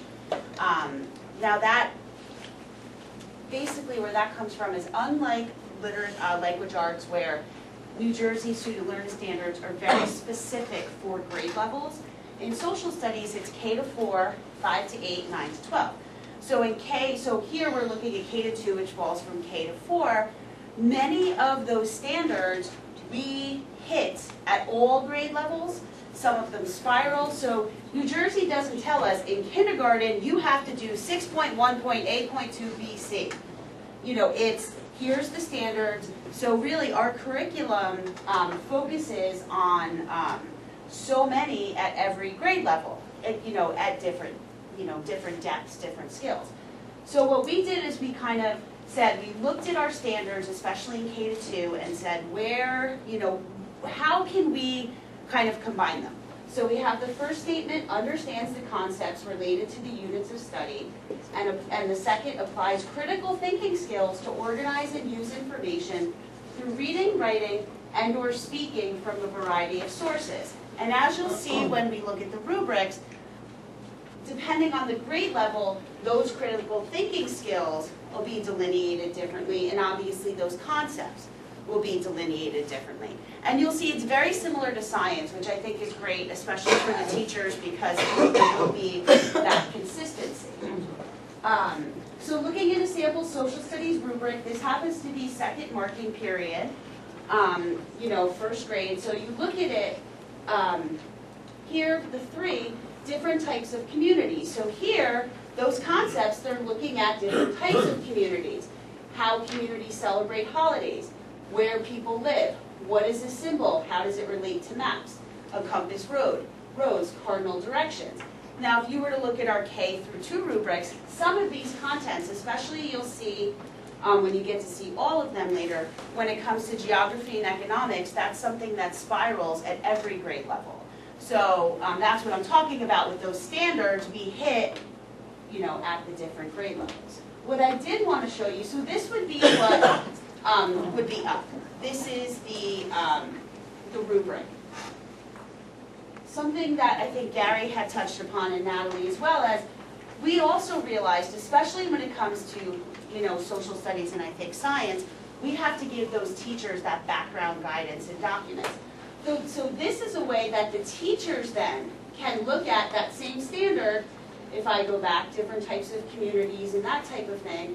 Well, this happens to be that geography piece. Okay, so when they're talking about cardinal directions, what they're going to be assessed on is a royal castle floor plan. When they're talking about a compass rose, they're going to be assessed on this. When they're talking about maps, they're going to be assessed on this. So this is something that we've been working on all year that we'll refine this summer. That that's why it was great that we were able to work on it this past summer, and the teachers could kind of, as they went through the units this year, kind of look and especially sit with this teacher assessment rubric and say, hey, what works, what didn't work? And it was great to have that time so that it wasn't like, hey, it's September, we're going live. Like I know some friends in other districts that went to standards-based grading and it was June, they're like, we're going to standards-based grading, here you go. And they didn't have time to really kind of sit and look at the content and curriculum. So, and this is something, again, that as we move through the year, as we move through whether it's curricular changes or just consistently meeting with the teachers, okay, do we need to change this? How did this work? So that next year we can kind of, it's a living document, just like curriculum is. We can keep refining it. Question of clarification. What do parents actually see? So right now, and that's kind of conversations we talked about. They'll see this first one. That would be online. But we did talk to the teachers that at the report card conference, they will have those rubrics available to then share with parents. Because as I said, this is something that is really the living, breathing document. We could decide, when we meet at grade level meetings and say, hey, okay, we're going to look at the concept of, especially when we talk about economics, wants and needs. How are we going to do this in Unit 3? So we might decide this year, hey, we're going to read, Brock stock and, the savings account and do this activity. But hey, maybe we realize that didn't work, or possibly it's an LD class. They may not be, or it's, this teacher says, hey, I already did this, I'm going to work with this. So this is kind of going to be for the guiding, that like guiding document. So just a little clarification. So in literacy, the teachers have portfolios for the students. There's a whole list of assessments that we do throughout the year, and this is when you give certain assessments to our students. So we again are trying to think about those common assessment pieces. Right. So this is more guidance for the teachers, but that is documented with the skills and the knowledge will be for the parents. Second question of clarification, if parents are seeing the previous slide, Mhm. right?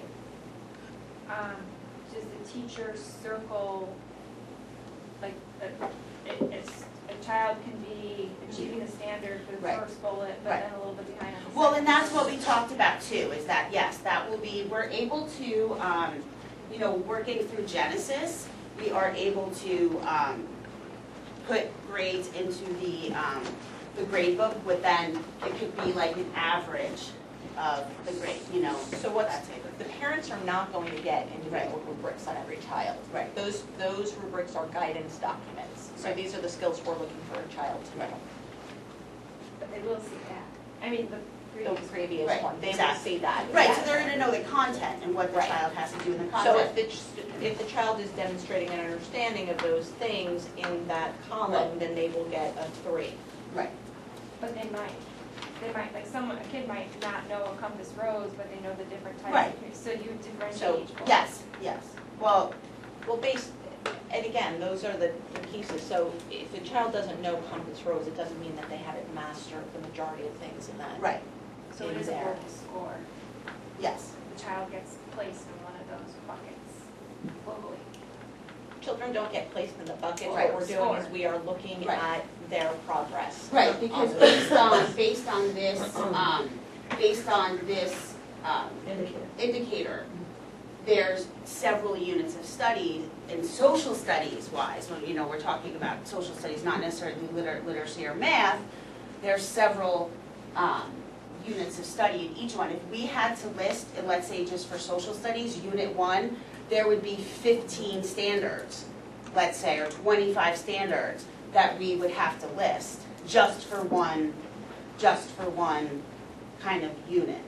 You know, so we kind of looked at it like, okay, how are we going to make it easier for parents to understand and teachers, you know, the grading and everything. And we want to share with the parents the essential questions. Right. Those enduring understandings Right. that we want students to come away from. Right. And again, it's so detailed, again, it is impossible to Right. list every single solitary skill. Just again, when you grade a student in your coursework, you're giving one overall grade. Right. And there are so many, think of all the little things that you are really looking at Right. for your students to know. And so you are coming up with you're Right. coming up with a score. Right. So again, if a child didn't totally understand a compass rose, it doesn't mean that they haven't mastered most of the Right. units, the concepts in that unit of Right, and I study. just think about too, I think social studies, and I don't want to speak for science, but social studies and science are different than literacy and let's say math, because again, like as you know, Gary had shared, not to go back, but you know, there's reads with engagement. That's one kind of standard, and so that might be seen in K1 and 2, and it's reads with engagement in K1 and 2, where in social studies in K, the standard might be, understands what makes up a neighborhood. So we would have to put, that would be one standard. The second standard would be understands what a want is. The third standard would be 6.1a, understands what a need is. So when we looked at it, in each unit, we have at least 15 to 20 social studies standards that are so super specific. Not even necessarily where reads with engagement, I feel like is a little, you can kind of put, this more kind of global rubric in a sense where, okay, if we're looking at understands, wants, and needs, it's a yes and no. It's not a one, kind of 2 or 3, and that's why we kind of, that's why we looked at it and said, okay, these two indicators really kind of encompass everything that And we just look at. as a preview, you're going to see that occur in social studies and science and music and art and physical education. Right. It's it's a very common practice for districts that do standards-based Right. grading to use this type of an approach, because again, you would have a 20-page report card Right. for every child if you tried to list every single And we did, we standard looked at. or indicator. Right. So again, we tried to look at those enduring understandings that we really wanted students to understand. And these in each social- marking period. And in But social I'm studies. gonna ask you to just keep, Okay. you know, why we do have a lot to get through, so maybe we can.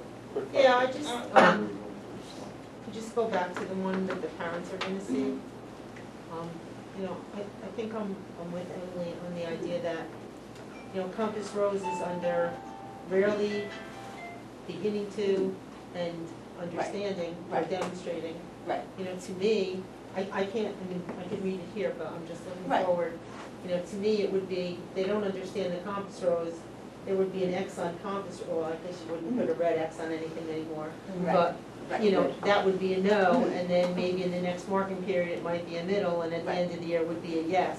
I don't know if giving them one stamp in one category, if those are the 9 things or 7 things that you picked that are the important things, they're the same in each one, then to me, the report card should be, you know, if in the first marking period, the kid doesn't get any, you know, Right. 2 of, gets all but 2 of the ones Right. in the first column, those 2 should be, you know, checked. Well, this is, and I should have put, and I apologize, but this is just the second marking period, so this is a 1, 2, 3, and 4. Right, but what I'm saying is, if in the first marking period, a kid Right. in the first, it's the same word, like, it's the same verbiage in all 3 columns. Right, There's no except for range. the, except for the except for first, this up here. except for what's in bold. Yes, but what Right. I'm saying is the items, those are the 6 Right. things that you picked as the items that a kid should master by the end of the year. No, this So is just the second marking period. Right, okay, Right, so first marking period, they're So not, the they're not Compass doing Rose- Compass Rose. So the That's- Compass Rose won't appear on the final mark, so I will No, never know. because it's different per marking period. So I'll never know if my kid, if my child, masters the Compass Rose? Right, well, the goal then is to have reteaching, like that the teachers with standards-based grading, what is, I think, so great about it too, is that it does then tell the teacher, okay, then I need to individualize for this child. And it could Right, be but that as the Compass parent, I Rose- won't know if my child mastered it, because I'm never gonna see that again. See, if my So- kid gets an 83, like you said before, I know they got 83% of what was done. Right. And I can work on them with the other 15%, or, 17%, if I know they don't, I can sit with them with the math and say, what did they get? Right. But if I'm never gonna see Compass Rose again, how am I gonna know that Right. they ever So- understood that? To me, this is a much better system than just saying 83. Because you would see, a parent would never even have a concept of what were the topics that were taught that marking period for the 83. They'll still never know, like if I got an 83 in math and I can't add fractions, that parent on a traditional report card is never gonna know if I can add fractions, because it doesn't even mention anything about fractions on the 83, it just says math, 83. But based on what this is saying, if we do fractions in the first marking period and my kid gets the 1, if they're not in the second, third of the year, fractions, it's not gonna show up on the report card, I'm still not gonna know if my child mastered fractions. Well, we do our conferences with the parents, and there are, comments that the teachers can write on the report cards. So there are certainly ways to be able to do that. I mean, the thing is, right now, there's 6 bullets up there. In the third marking period, there might be 6 different ones. In the first marking period, there might be 6 other ones. You would have to have a different report card for every marking period almost, because the topics are so. Right, but what I'm just saying that I would prefer, I mean, that's just me, I would prefer to see Compass Rose not mastered, where people live mastered, where I don't know, I can look down here. Right. Communities excellent, this one And that can mastered, be this part of one the not. conference, and that's are the the conference and the conferences. discussion with the teacher. And these are, again, this is certainly not perfect by any means. And No. this is why it is such a long process, because these are all great questions that are coming up and good points, because this is the challenge of trying to report as accurately as we can to parents within, I know, I'm so sorry, within like an appropriate amount of time and space on a report card. And So these are all good things, and this is even part of the ongoing PD. We are having teachers next year sit and meet with one another on grade level to talk about how are we doing this so we're consistent with grading students. And you might see, as I said earlier, you might see these rubrics changing as time goes by, because we might, as we work with them, say, this is not working. And so part of the training that we even talked to the parents about was, when we showed them our timeline, it's constant revisions on our timeline if necessary, because in speaking with other districts, they have had to constantly tweak what they do, because you do find out that kind of as you're working with things, you're not giving the information you thought you were, or it doesn't make sense to the teachers as they're grading it, or to the families. So I think these are all good pieces, and I think they're parts of the discussions we've had. We're just not sure how, you know. Right. They are things that we're still talking about. Just, so the 6 bullets up there, is that, like, what they're gonna see, is that what that marking period is focusing on? Is that what I'm Exactly. So it could be 10 pages also, correct? Exactly, right. Okay. This just happens to be. So, just not to beat a dead horse, getting back to what Elise and Emily were saying. So, if it's not gonna appear on it in the teachers' conference, so at some point during the year, and we'll use that conference, will the teacher, I guess, somehow, through Genesis or something else, let the parent know that, well, they have achieved our target for accomplished rows. Sure, they could. Right, and they would, and you know what, the work that's gonna come home, something too that we talked about was, part of this too is teaching the teachers that instead of giving, let's say, like a smiley face or 100, right? Like Natalie said, you get back, you know, let's say a 2nd grader does a Compass Rose page, right? And they bring it home and the teacher wrote great work or did nothing. What's gonna happen is parents will start to see those 1, 2, 3s, and 4s on the work that comes home. Okay. So something that will come home to a parent, you know, let's say regarding how communities celebrate holidays. It's not just gonna say, smiley face, great job, Ron. It's gonna say 3, you know, or what, yes, so. And then when we get to art, of course this will stop working. So we have, again, in art, 2 indicators: demonstrates understanding of skills and concepts, participates with effort, and follows direction. So K-2 art, for the rubric, you're going to see limited, approaching, and achieving the standards. For art, there's a rubric, that's the backup, that the teachers will use and do use a 1 to 4 rubric to grade every project. So that is going to be easier. We don't have specific projects listed because we work as a department to decide each working period which element and principle that the teachers are going to focus on. But the same rubric will be used for each project. So parents will get that project and it'll have a 1, 2, 3, or 4 on it. And then that's, you know, depending on the number of projects, that will be what is there. Now it works. Okay. And that brings us to Right in time for me to work. So writing our report cards was actually kind of an easy process in math. I don't want to brag about that or anything. But Jennifer Amos worked with our elementary principal, with our elementary teachers, our K-2 teachers. The reason it was so easy in math is because our everyday program really drives the standards that we're teaching in our elementary program. So it's a little more concrete about our standards.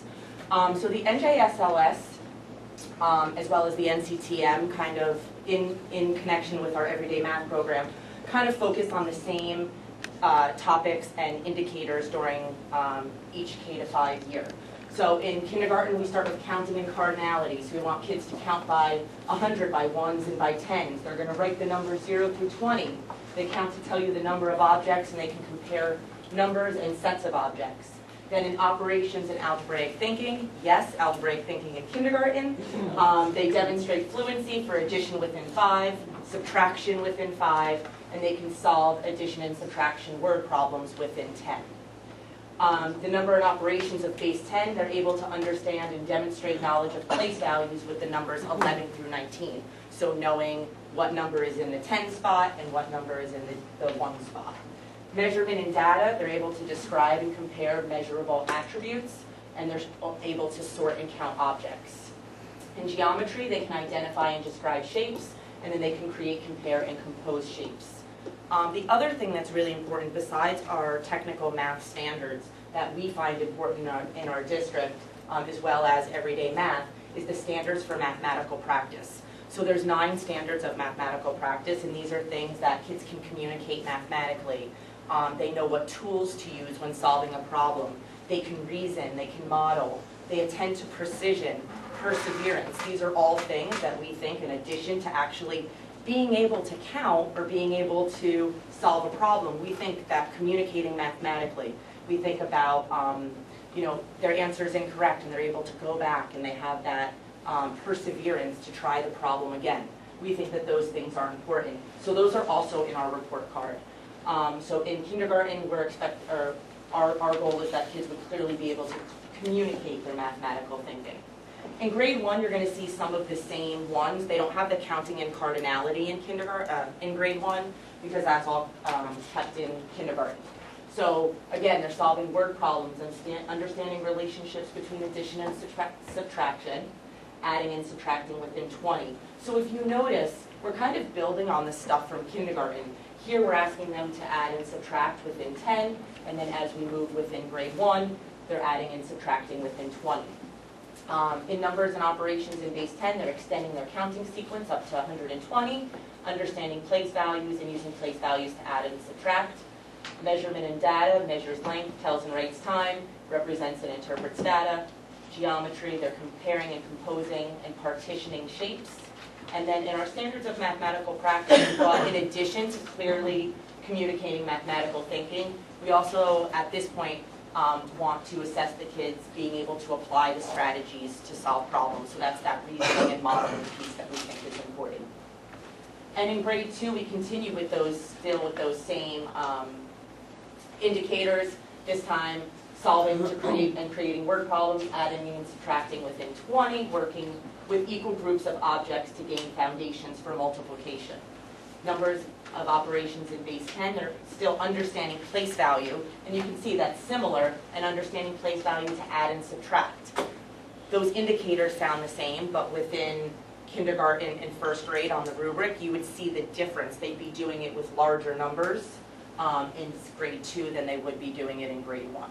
Okay, so we're not just assessing the same thing in first grade and second grade. I just want to make that clear. But we're building on that to a higher level. Measurement and estimating lengths. They can tell and write time. I believe in second grade it's to the minute, but in first grade it's to the hour and half hour. Solving and writing problems involving money, and representing and interpreting data. So usually in each of them they're kind of gaining a new thing, like representing and interpreting data in grade 2 doesn't show up in grade 1. Geometry recognizes and draws in partition shapes again, and then we have our standards for mathematical practice. So what I wanted to show is I showed 2 very simple sample math rubrics. So this is a kindergarten math rubric. The report card indicator is that they can count to 100 by 1s and 10s. So you can kind of see that this one grows from first marking period to second marking period to third marking period. So in first marking period, our expectation is that students can, if they're achieving the learning standard, they count orally by 1s to 19. They can count forward to 10, starting from numbers other than 1. So if you started with them at 7, they'd be able to count to 10. And they can count to 10s. Counting by 10s is not assessed in marking period 1. Okay, then we would grow, and in marking period 2, they count orally to 50, they count forward to 50 starting from numbers other than 1, and they count by 10s to 50. And then you can see by the end of the year, our goal is to get them to count to 100s by 1s and 10s, so you can see the final goal in marking period 3, they would count orally by 1s, they can count forward to 100 starting from numbers other than 1, and count by 10s to 100. Okay, so that's our final scale. one more, because everybody loves math. In first grade, tells and writes time, and I wanted to show this one because I thought this one was also important. Just like our previous report cards, not everything is always assessed in marking period 1. They just don't get to it in that point in the curriculum. So I wanted to make sure, because I don't think anybody else has had that on the rubrics. So if something's not assessed, it would clearly state that it's not able to be assessed at that time. So I did want to make that clear. And then you can see in marking period 2, when they start to learn about time, they can tell time to the hour using an analog clock, and then they can tell and write time in hours and half hours using analog and digital clocks by the end of the year. I think you everyday math does a lot of this for you because just the way the program is. You got it. Yep. And that's why, like, I didn't want to brag, but it was pretty easy because the standards, the standards pretty much wrote our curriculum, and everyday math pretty much wrote our report cards. It was kind of an easy, seamless process in math for once. Science. She said it's about math. I love math, so. Oh, good. I like new We math. got one. I don't like new math, but I like Okay. math. I'll share my new math with you, and you'll like it. But actually, they use analog clocks, like really teach you how to read a clock like that. They still do. Teacher That's has good. like the clock.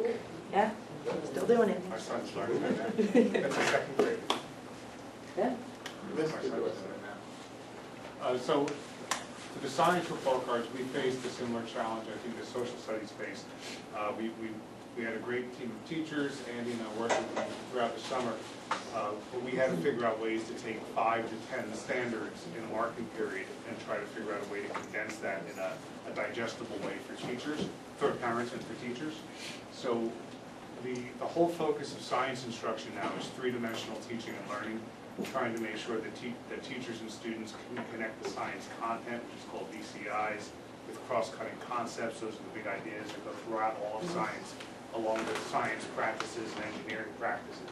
So we decided to split the 2 indicators into a content indicator, which is similar to what social studies would be graded upon, and then a doing science indicator. And we wanted to make sure that we had the engineering practices in there as well, because the new science standards really focus on not just learning science, but being able to design solutions, which is the engineering practice. This is just a cutout of the second grade rubric, so just to show you a way that for the second standard, which is the science and engineering practice part, you'll see that what the teachers did with a lot of guidance from Andy and using our new program with our Knowing Science program was to choose some sort of engineering activity that comes along with each of the units and make a connection to what the students would be asked to do in that unit. So these are all of the science and engineering practices that come up. We were focusing on the goal of that unit to be asking questions, making observations as it connects to an experiment where they're analyzing data. So it's kind of crazy to think that second graders are being expected to do that, but that's a new expectation in the science segments. Our content report cards would look similar to the ones that you saw for the social studies demonstration. For physical education, we worked with the entire team of K-5 phys ed teachers. We had 2 that came in over the summer. They had a huge task because, again, similar to social studies, there's no, science is cut down by grade level. Kindergartners must learn this, first graders must learn this. But in phys ed, it gives you a K to 6, I believe it is. So we had to figure out ways to make these expectations at the appropriate grade level. We split it into 3 indicators, and we mixed them together in such a way that the standards would make sense. So you'll see comes prepared and participates actively. Then you've got the science and the content of physical education, which is movement skills, strategies. And then you've got the behavior of physical education, because you can't separate that out from the phys ed grade. One of the purposes of physical education is to teach sportsmanship and being responsible and being safe. So that's a separate thing right within phys ed. So this is I believe this is first grade, and this is just one of the indicators. This is the 3rd one. So you'll see how the difference here is that if the student's doing 3, essentially they're demonstrating it on their own. If they're getting a 2, it means that they're doing it, but they're requiring quite a bit of teacher support in order to be a good sportsman. We're not expecting them to do it on their own right away. 2 just means that they need some help remembering how to do it.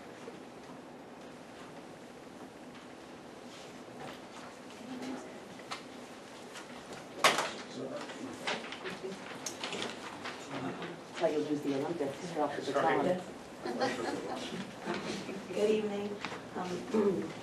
I'm sorry about my voice, my allergies are not working with me today. So for music, we have 2 indicators. One is content-based, and then one is engagement-based for music.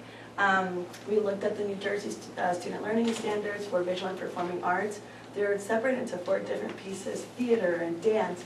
We really looked at identifying the creative process and how do you create music, because what we love in Fairlawn is performing music, and that's what we want in K1 too.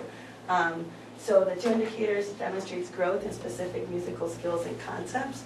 We were so fortunate because our curriculum was already based on all these musical skills and concepts, so it was an easy transition for us to move to standards-based, the report card and the rubric I'll share with you, and then participates with efforts and follows directions.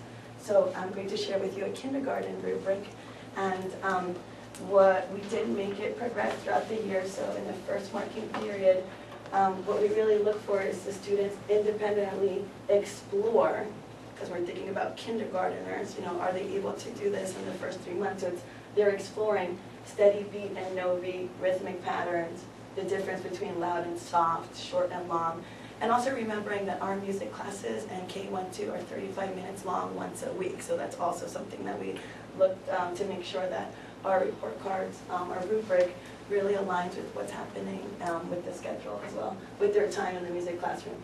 And then we moved to demonstrate understanding of in the second marking period. And then the third marking period is where our students flourish in their beautiful concerts. And what we look for is the students recognize, understand, and identify steady beat and no beat, rhythmic patterns, the difference between loud and soft and vocal development. So we really see them progress throughout the year. And that's what we look for. And this continues to first grade with their different skills, and then second grade as well. Okay. So to wrap up, some of the benefits that we believe we gain from the use of standards-based report cards is that we are separating out the achievement from those academic behaviors or those performances. So, completing their homework and that type of, and is neat and organized, is sort of separated out. Those are going to be in a separate place from the report card, whereas you can see the majority of the indicators we just explained are really focused on the content, the knowledge, and the skills that they display in each area. The standards-based report cards are going to help provide consistency between the teachers because it's much more detailed and focused so that the teachers are all looking at very similar tasks that we're looking for the students to be able to complete. And again, we are hoping that parents will be able to see much more clearly in most instances. And again, we can look at some of those areas that we think are confusing, but that parents will be able to see in more depth what skills and knowledge their child has acquired. And keeping in mind that we do parent-teacher conferences first and second marking period.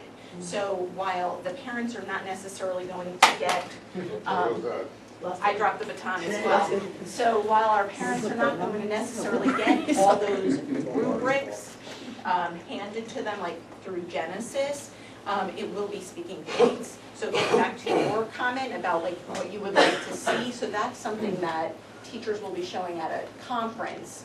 So taking those like little circles, if we move them into a checkbox, they could indeed check off what the students were able to do and say, look, just so you can see in the area of social studies, like these were the areas that were stronger versus less strong. So that is something that we certainly could do. It wouldn't necessarily get pushed out to Genesis, but it would be a speaking point for the marking periods, and that would probably, that would hopefully address that concern. And it looks like it's primarily in social studies where it's sort of structured that way. So that's certainly something for us to talk about with our teachers. Some additional benefits, again, we are focused on learning goals. We really want to look at what are students able to do. And so our standards-based grading will help us do that. And again, the reality is our charge is to address standards. That's how we create our curriculum. And so our report card is hopefully now much more aligned with our curriculum and with the goals that the state of New Jersey gives us in the form of New Jersey Student Learning Standards. So what are our next steps? So over the summer, as I've already said, we're going to finalize all those rubrics, and in September, we are implementing standards-based report cards in grades K, 1, and 2. They will be implemented in September. At the same time this summer, we are also going to be starting our work with grade 3. And we are going to work on that this summer and all of next year. So we are going to be monitoring K, 1, and 2, and starting 3. We initially were going to do 3, 4, and 5. There is a lot of work involved here, which hopefully you can see how much it is. And again, we do a really great job here in Fair Lawn because I think we try to do things thoughtfully. And so given that and the fact that now 5th grade is going into the middle school, and we're not exactly sure what that program is going to look like, we have to think about, do we really want to put all that work into 5th grade when that program may very well be changing. So we are continuing with our K-1-2 implementation, starting 3, so that we can implement that in 2019-20, so there will be no break for those students that are getting a standards-based report card. They will continue to get it in 3rd grade. Then we're going to start the 4th grade process and implement that the following year. And in this time frame, we have to start those discussions about 5th grade. So what is our 5th grade program going to look like? What should that report card look like? And then constantly, every year, there's the constant sort of living document theory that we might be revising these report cards and the rubrics. A big, huge piece for us is the constant professional development for our teachers, but also for the parents. And I alluded to that earlier. We did a kickoff meeting with our parents. We did a district-wide one. Again, we got about 20 parents. Next year, the plan, though, is to do it at the school level. And so, perhaps before a PTA meeting, when we know parents come out, to do the supervisors and the principals will be conducting parent trainings. So we're going to create common parent trainings so that we can walk our parents through it, explain to them in greater depth what these rubrics look like, where to find them. Part of what we talked about was handing the parents some student work and saying, so here's an essay, let me give you this rubric, this writing rubric. Where do you think this should be scored?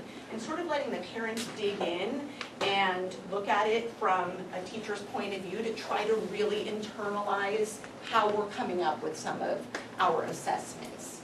So letting them really dig their hands into these grading rubrics and those guidance documents so that they can truly begin to understand them. But we will be offering multiple trainings for parents throughout the year because it's super important that they understand it, and we want them to know what it all means. If we had it all finalized right now, I sort of had a little conversation with Ron, it would be easier to show you this. We had to have the report cards made, and that takes a little bit of time. So I can't show you what it's structured like, but it's going to be structured very similarly to what they look like now. So the parents will then be able to see reads on grade level, it's a 3. So then they can go to the website and pull up kindergarten, reading, first marking period, and they can see all the rubrics right there and understand what a 3 means. It's hard, I've seen it on other districts' websites, so I know what I'm talking about. It's harder to visualize without me being able to show you. When this happens, when this gets further along in like September or October, can you send it out so that you can kind of see it before? You mean the actual report cards? Yes. Absolutely, Yeah. absolutely. As soon as they're done, I can send that out to you. Yes. Hold on a second, hold on. Everybody. Are you done? Or, all right. Done. Wow, Jeff's been waiting so patiently. Thank you. He has a gold star and a 4. You know what, I want to. Exceeds expectations. Right. He only has 38 questions, he said. Actually, it's 4. First, I wanted to start by thanking you, and this is obviously an extraordinary, arduous task that's going to take a lot of self-auditing and whatever. So thank you for that and for the work, and we appreciate that this is happening, because this is where education is going, and it just seems so much more realistic that students chase skills as opposed to chasing a letter or a grade or something like that. And from a parental aspect, it's nice to know, the question I think is right, like what's an 83? Well, I don't know what an 83 is, it's whatever. I do have a couple questions. Let me pass that one. In terms of the 2 questions I had for phys ed and music, they said comes prepared, and the other one said effort.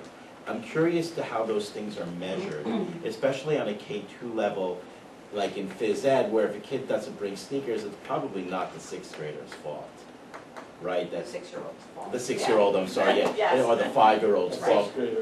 Right. Yeah, the 6th grader could remember to bring his or her sneakers, but perhaps maybe, so I'm wondering how that's going to come measured, and whether or not it's reasonable to measure that for a youngster, that they come prepared. And the same thing with music, where it says that they show effort. I'm wondering if that's to me, I guess it just didn't seem like an academic indicator. It's more behavioral, and that I'd like to understand more on how that's measured. They say they don't have, the kid knows they have no rhythm, and they're introverted, or it has an IEP. How is that measured? So I wanted to pose that question out there for thought, because It's a great question. I think the one difference is with phys ed and music and art, because it's performance-based.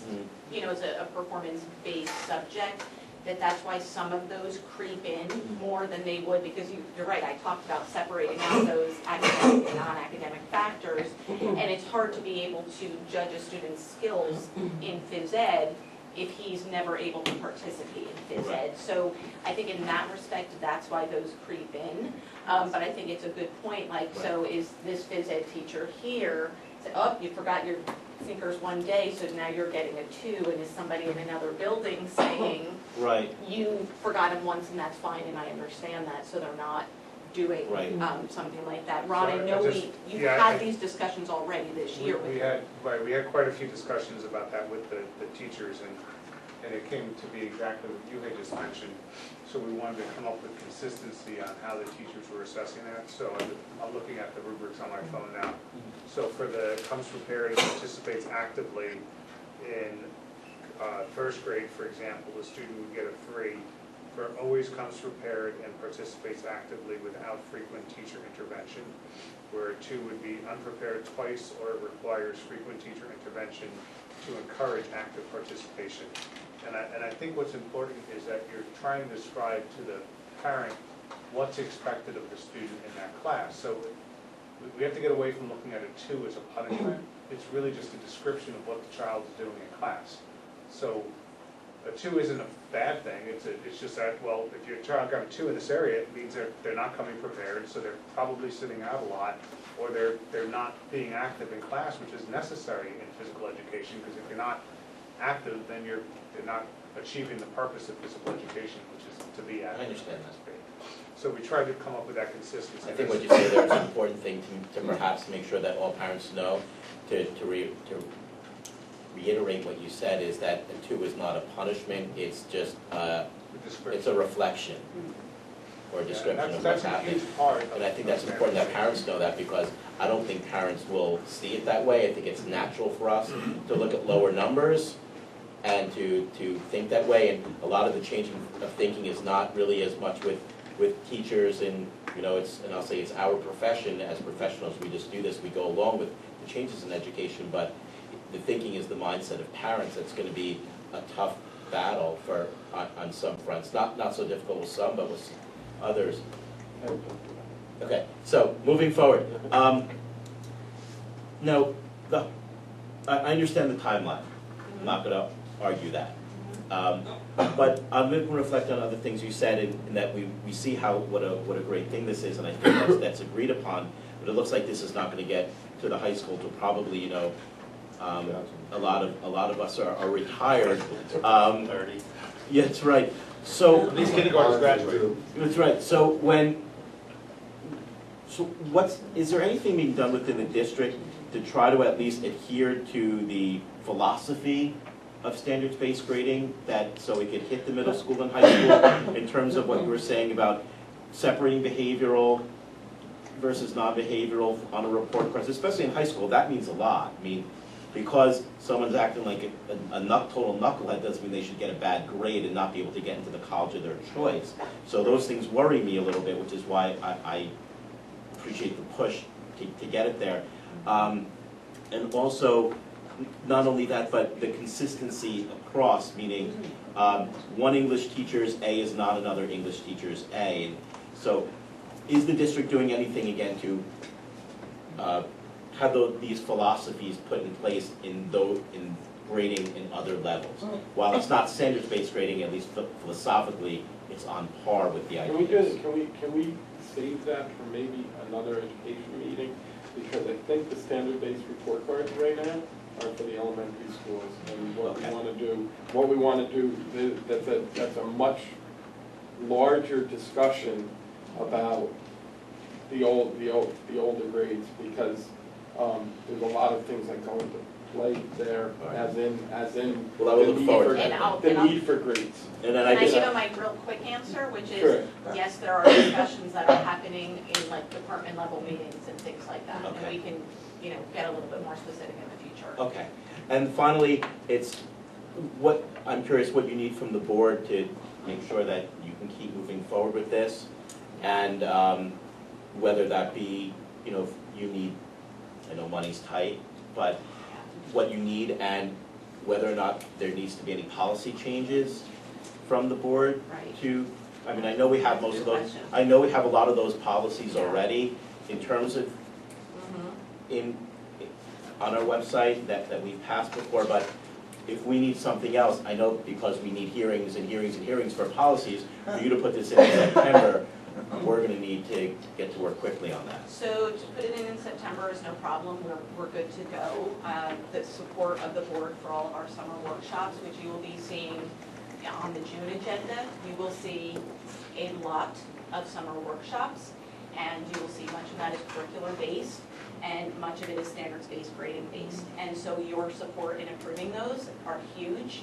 A lot of curricular work needs to be done this summer in part because of CUSAC and new requirements that are coming down from the states.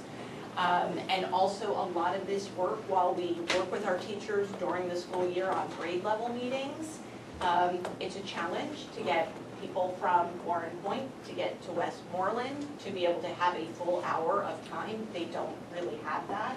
So I always appreciate all the time you work into the calendar for PD days. Professional development is I know some days in February you could use. so important. I would love a whole week before school starts to be able to give everybody PD. But I think that there's never enough time for professional development, so I appreciate all the time that you do give us at our I calendar. think Jeff's question was, for this to be put into effect, correct me if I'm wrong, for this to be put into effect, do any policies need to be changed? I don't believe That was so. the question, right? Yeah, no, I believe we're good to, We already had discussed this. we're good to There go, is a as far as I policy know. in it about it, but we might have to tweak something, but it's not a big deal. Yeah. I would hate for something like bureaucratic like that to get in your way. I'm not aware of anything, Jeff. Just- I'm not aware of anything. Okay, just wanted to Okay. cover that base. We're gonna, I have a lot of board members that want to ask questions. I want to try and end this meeting at 9:40, about 15 minutes from now. because we all have tough to do the one, especially the subjects. I don't mean to be rude to the next person and really Uh, the rest. Elise. I just wanted to ask, Jeff actually even brought up Yeah. the behavioral aspect of students. There's nothing in here about the behavioral aspect of these young children. There is a whole section, I was presenting on the academic pieces, we have a whole study skills work Because habits parents need piece. to know that, I mean, even if it's not Yes. impacting on a grade, it still needs to impact, because it can really impact how Yes. they're working. It's currently on the report cards now, they've been tweaked, Okay. with teacher input. One of our professional development days Okay. was grade level and. So we're not tweaking those. eliminating. They're not being eliminated, I didn't share that, but you will see them when we send the report cards home. Just curious. Yep, nope, they are there, good question. Emily. Okay, so two questions, one under. You had more than implementation. enough, therefore.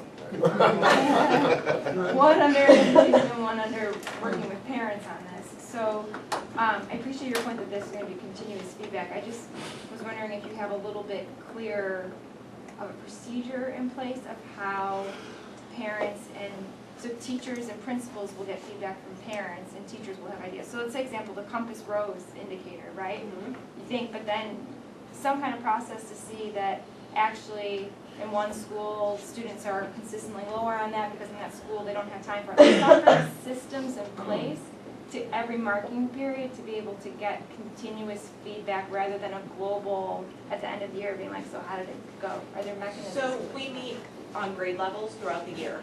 So we have something in place called grade level meetings. So at the middle and high school, they meet every other week on a department level. And then the opposite week is a faculty meeting. On the elementary level, it's a faculty meeting or a grade level meeting, and we assign those. So Sue Gons might meet with, certain grade levels for social studies, certain times of the year. So that is our way to gather everybody together to have discussions. But we will also be surveying teachers, surveying parents, about their understanding, how clear things are, what are ideas that they would have, suggestions, things like that. I think that this first year is especially important for us to get through and have those constant conversations. Like I said, there have been revisions that we've already made and it's not even been published yet because we are realizing as we're having discussions with our teachers that while this group of teachers that worked on it over the summer, it made sense, but when we shared it with the larger group, there were other ideas. Okay. Yeah. And so then, in terms of interfacing with parents, if that's a primary purpose of report cards, is to communicate to parents descriptively where their child is at according to the teacher's observations. One little thing, if it's possible to put the links to the rubric section on the report card in Genesis, so parents don't have to open up another internet screen and then search through everything. If you want parents to actually use that functionality, I think will make a big difference in terms of. We can see if that's possible. I'm not sure that it is, but I can certainly see if that's a possible thing. I'm not sure how, I can't claim that I know exactly how Genesis works like that. Sometimes it's our issue with us working with Genesis, Yeah. that we don't want to do it. I think it's big. It's a big functionality that I think will make a big difference to parents, to some parents. And then the other thing on parents is, you talked about having school-specific meetings, which is great, but I think if you really want to reach many different subgroups of parents to truly understand what this is about and how it can help them help their child and help the schools, that maybe a more granular approach. So at the very least, having grade level meetings, so I could see like all the kindergarten parents at Warren Point are gonna come as kindergarten parents and talk about them in first grade, rather than covering the K to 2 and jumping around from different grade levels. And then also maybe working with PTAs or some other structure to kind of train the trainers. So if you can have key parent champions who really understand and can translate some of this to parents on a peer level as opposed to just coming from principals or teachers, that you might have more, like a community health worker kind of thing. I mean, it's a big system that will make sense to some parents right away, but I'm afraid other parents, probably the parents who might benefit from jumping that learning curve the most, might still be checked out for whatever reasons, and maybe a peer parent can help them get there better than a big meeting at the school on a given night, as granular as the audience might be. I think probably that might also be questions that those parents that need that are gonna lean on the teachers for it, because it's the teachers who are grading them, and it's the teachers who ultimately will have to show them how to do it. But Jeff they're talking back and forth a little bit about possibly making a video or something that they could, that explains it. The more way you can reach parents, the more parents you're gonna reach. I'll just put it out that way. Yeah, but there's also just so many days in the week that you could require people to be out, contracts and stuff. Yeah. All right, let's see, Ronnie. You're next. Come on, Bob. you moved up. Right. I'm moving fast. The one question I have is, so when you give a test in the school, like a regular test, not the park, all the other funky stuff, are they grading that by number, like we're still going that way now, or that's what I'm trying to say? No, so you're not gonna, you can't say, well, here's your spelling test and you got a 92. That's what I mean. Right, and so now you're sending home all these papers where they're getting traditional grades. So it's not just report cards, it's our whole grading system. And there's all, like, averages are no longer here. This isn't about averaging how students do on a test, this is demonstrating mastery. So if a child, in a traditional way, fails a test, fails it again, but then the last week of the marking period passes it, that child's achieved mastery of the standards. It doesn't matter that there were failures all the way up until that point. Because the point of standards-based grading is we want students to learn. It's about learning, so going back to that sort of that comment about it's not a failure, it's not a punishment. Right. It's really whatever point that your child learns that, it's about learning it. So it's a very big mind shift for educators and for parents alike. Actually, it's also for children, because. And for children. Because they look at it, you gotta understand, they're gear-based by their parents, by their peers, by their adults, their older brother and sister, of 80, 90, whatever. Right. So now they're gonna see a 2,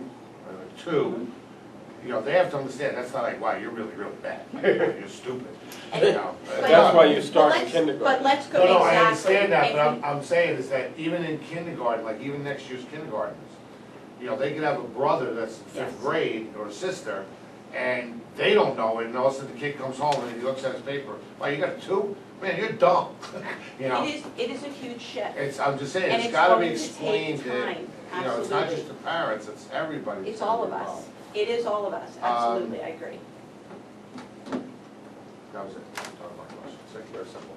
Simple and quick. I have Mark, you're up. numerous questions, so speak quickly and don't be so verbose. Okay, go. First question. There's first marking period, second and third. There is no fourth any longer? It's not quarterly? No, we only have 3 in the elementary schools. It's been trimesters in the elementary schools for years. Okay. When it moves up through the grades though, will there be 4 or still 3? So middle school goes to 4. And we're not talking So about middle school currently- standard-based. Right, but Got that. currently, middle and high school have 4 marking periods, elementary has 3. Okay.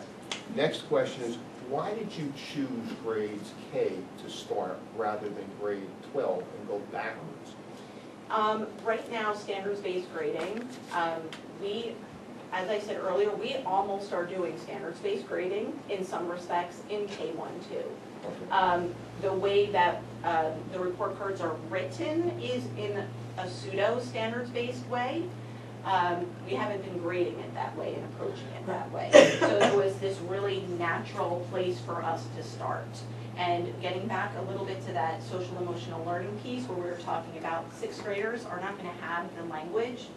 Like, you want to build the foundation, and so we want to start our kindergartners and their families in this mindset and grow it.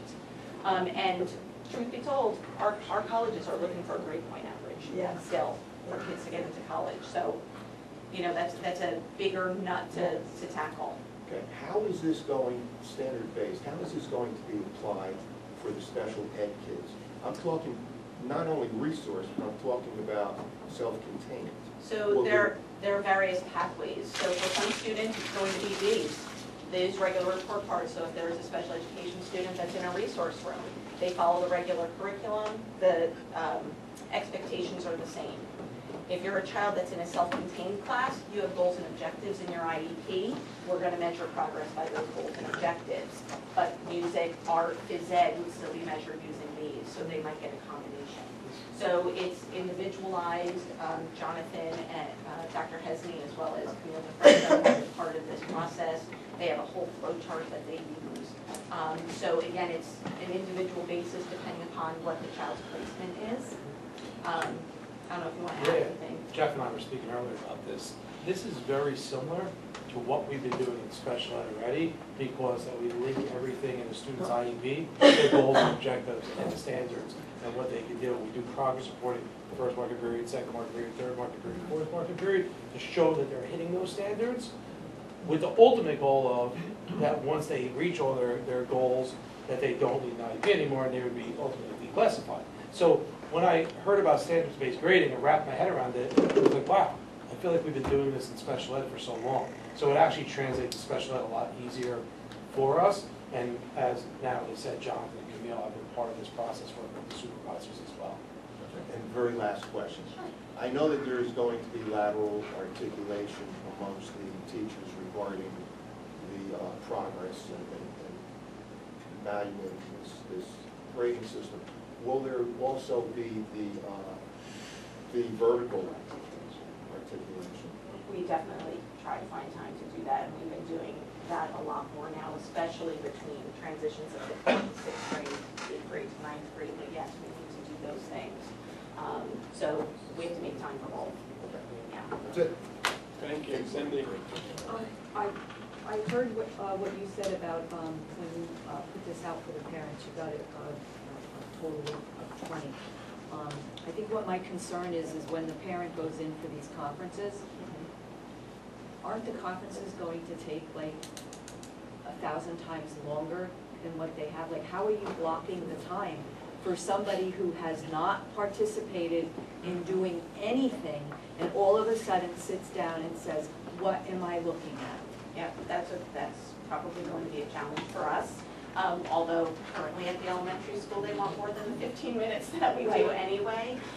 So in this case, they do typically make another appointment with a parent. We are going to push to try to get as many parents So it puts a involved. big burden on the teacher. It absolutely does. As far as time. Absolutely does. And, you know, to Emily's point and to Jeff's point, you know, if we can create videos or do something that there are resources. But at the end of the day, they might even not if you come do it up at with- PTA I meetings, know. instead of 20, you'll get 22. We are going to, I mean, yep, we are all going to. across the board, we know that the I know. participation level is not out, and that's always been the issue of how to reach them and bring them out. And no matter what you do, stand on your head, spit nickels, they want dimes. But, you know, We are going to do our and everybody's best. busy, and I totally understand that, but I mean, I'm just concerned about the time, because I think that parents are gonna walk into this, they're gonna open this up and they're gonna say, well, when did this change? Well, And we're what- and also- what is this about? And then it burdens the teacher, the time, because they're scheduling these conferences. How do they know how much So time? we are going to get information out to parents before conferences start. Okay. Where on School Messenger, we can send them an email with links to certain things. So we're going to link up the rubrics in that and try to give them as much information prior to the report card conferences so that they hopefully will take a look at it. Okay, thank you. I'm just concerned about the teacher's time. All right, so obviously, first of all, obviously, this is a weighty subject. Obviously, this isn't the first time we've had the discussions. This is the kind of the end product. So we've gone through. A portion of the end product. Right. But it's obvious to me that you guys have spent a lot of time and effort and resources in getting this together. And, you know, you said something which is perfect, which sounded perfect to me before. You said, you know, education isn't perfect, okay, because we're dealing with individuals, and we're dealing with individual kids, we're dealing with individual needs, we're dealing with time constraints amongst everything else we do, because somewhere in a teacher's day, they have to find time to teach the kids. So the more onerous this is, the more time it's going to take for the teachers. And I'm definitely, I'm on board with that. So I want to thank all of you for coming, first of all, because you're spending... They had nothing to do. Yeah, you spent a lot of time here, and we appreciate you. We appreciate you coming and giving your expertise. Can I also do a huge shout out to the teachers that have Yes. worked with us, because we had teachers that worked all summer long with us and continued throughout the school year at grade level meetings and faculty meetings. And so, again, it's important to us that the teachers are part of this journey. So, I didn't mean to interrupt, but I wanted to make sure they're not here, but they are in every document. Did you want to say anything about this? No, I mean, I was just here in support. We appreciate you coming. Yeah. And he did a lot of the work with our teachers during the summer as well. So, thank you.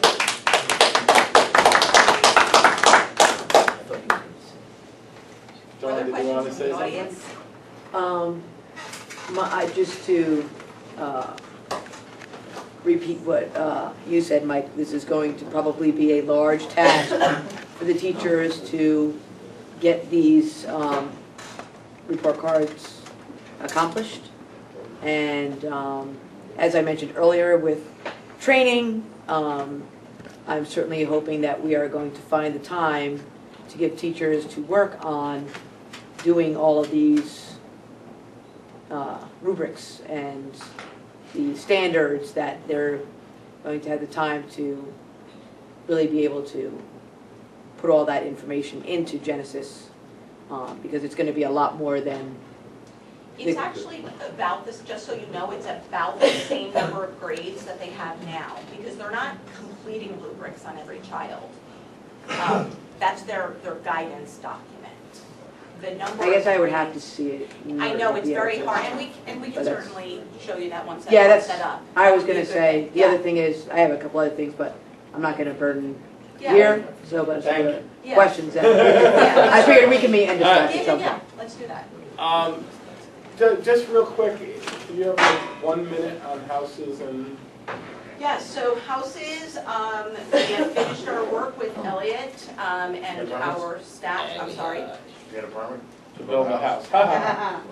And so we have houses in 6th, we have houses in 6th, 7th, and 8th grade. We were able to create that in our middle schools, even though we were hoping to just do it in 6th. We were able to work that through for 6th, 7th, and 8th grade. Again, the size of TJ, there are 2 teams per grade level, where you will have a group of teachers working with a group of students. And in Memorial, because they are smaller, they can't have true teams, but what Scott and his team were able to do is make sure that you have, it's mostly the same group of teachers working with an entire grade level. Some teachers have to share grade levels, but we have found common time for that teacher to meet with one, say like a 6th grade team as well as the 7th grade team. So even though the teams are not as pure as they are in TJ, the most important piece, which is that common planning, has been worked out for the teachers to be able to do it at least once on every grade level. So we're very excited about that. So that's where we landed with that. So thank you. Thank you. Thank you again for coming, and have a good evening. And the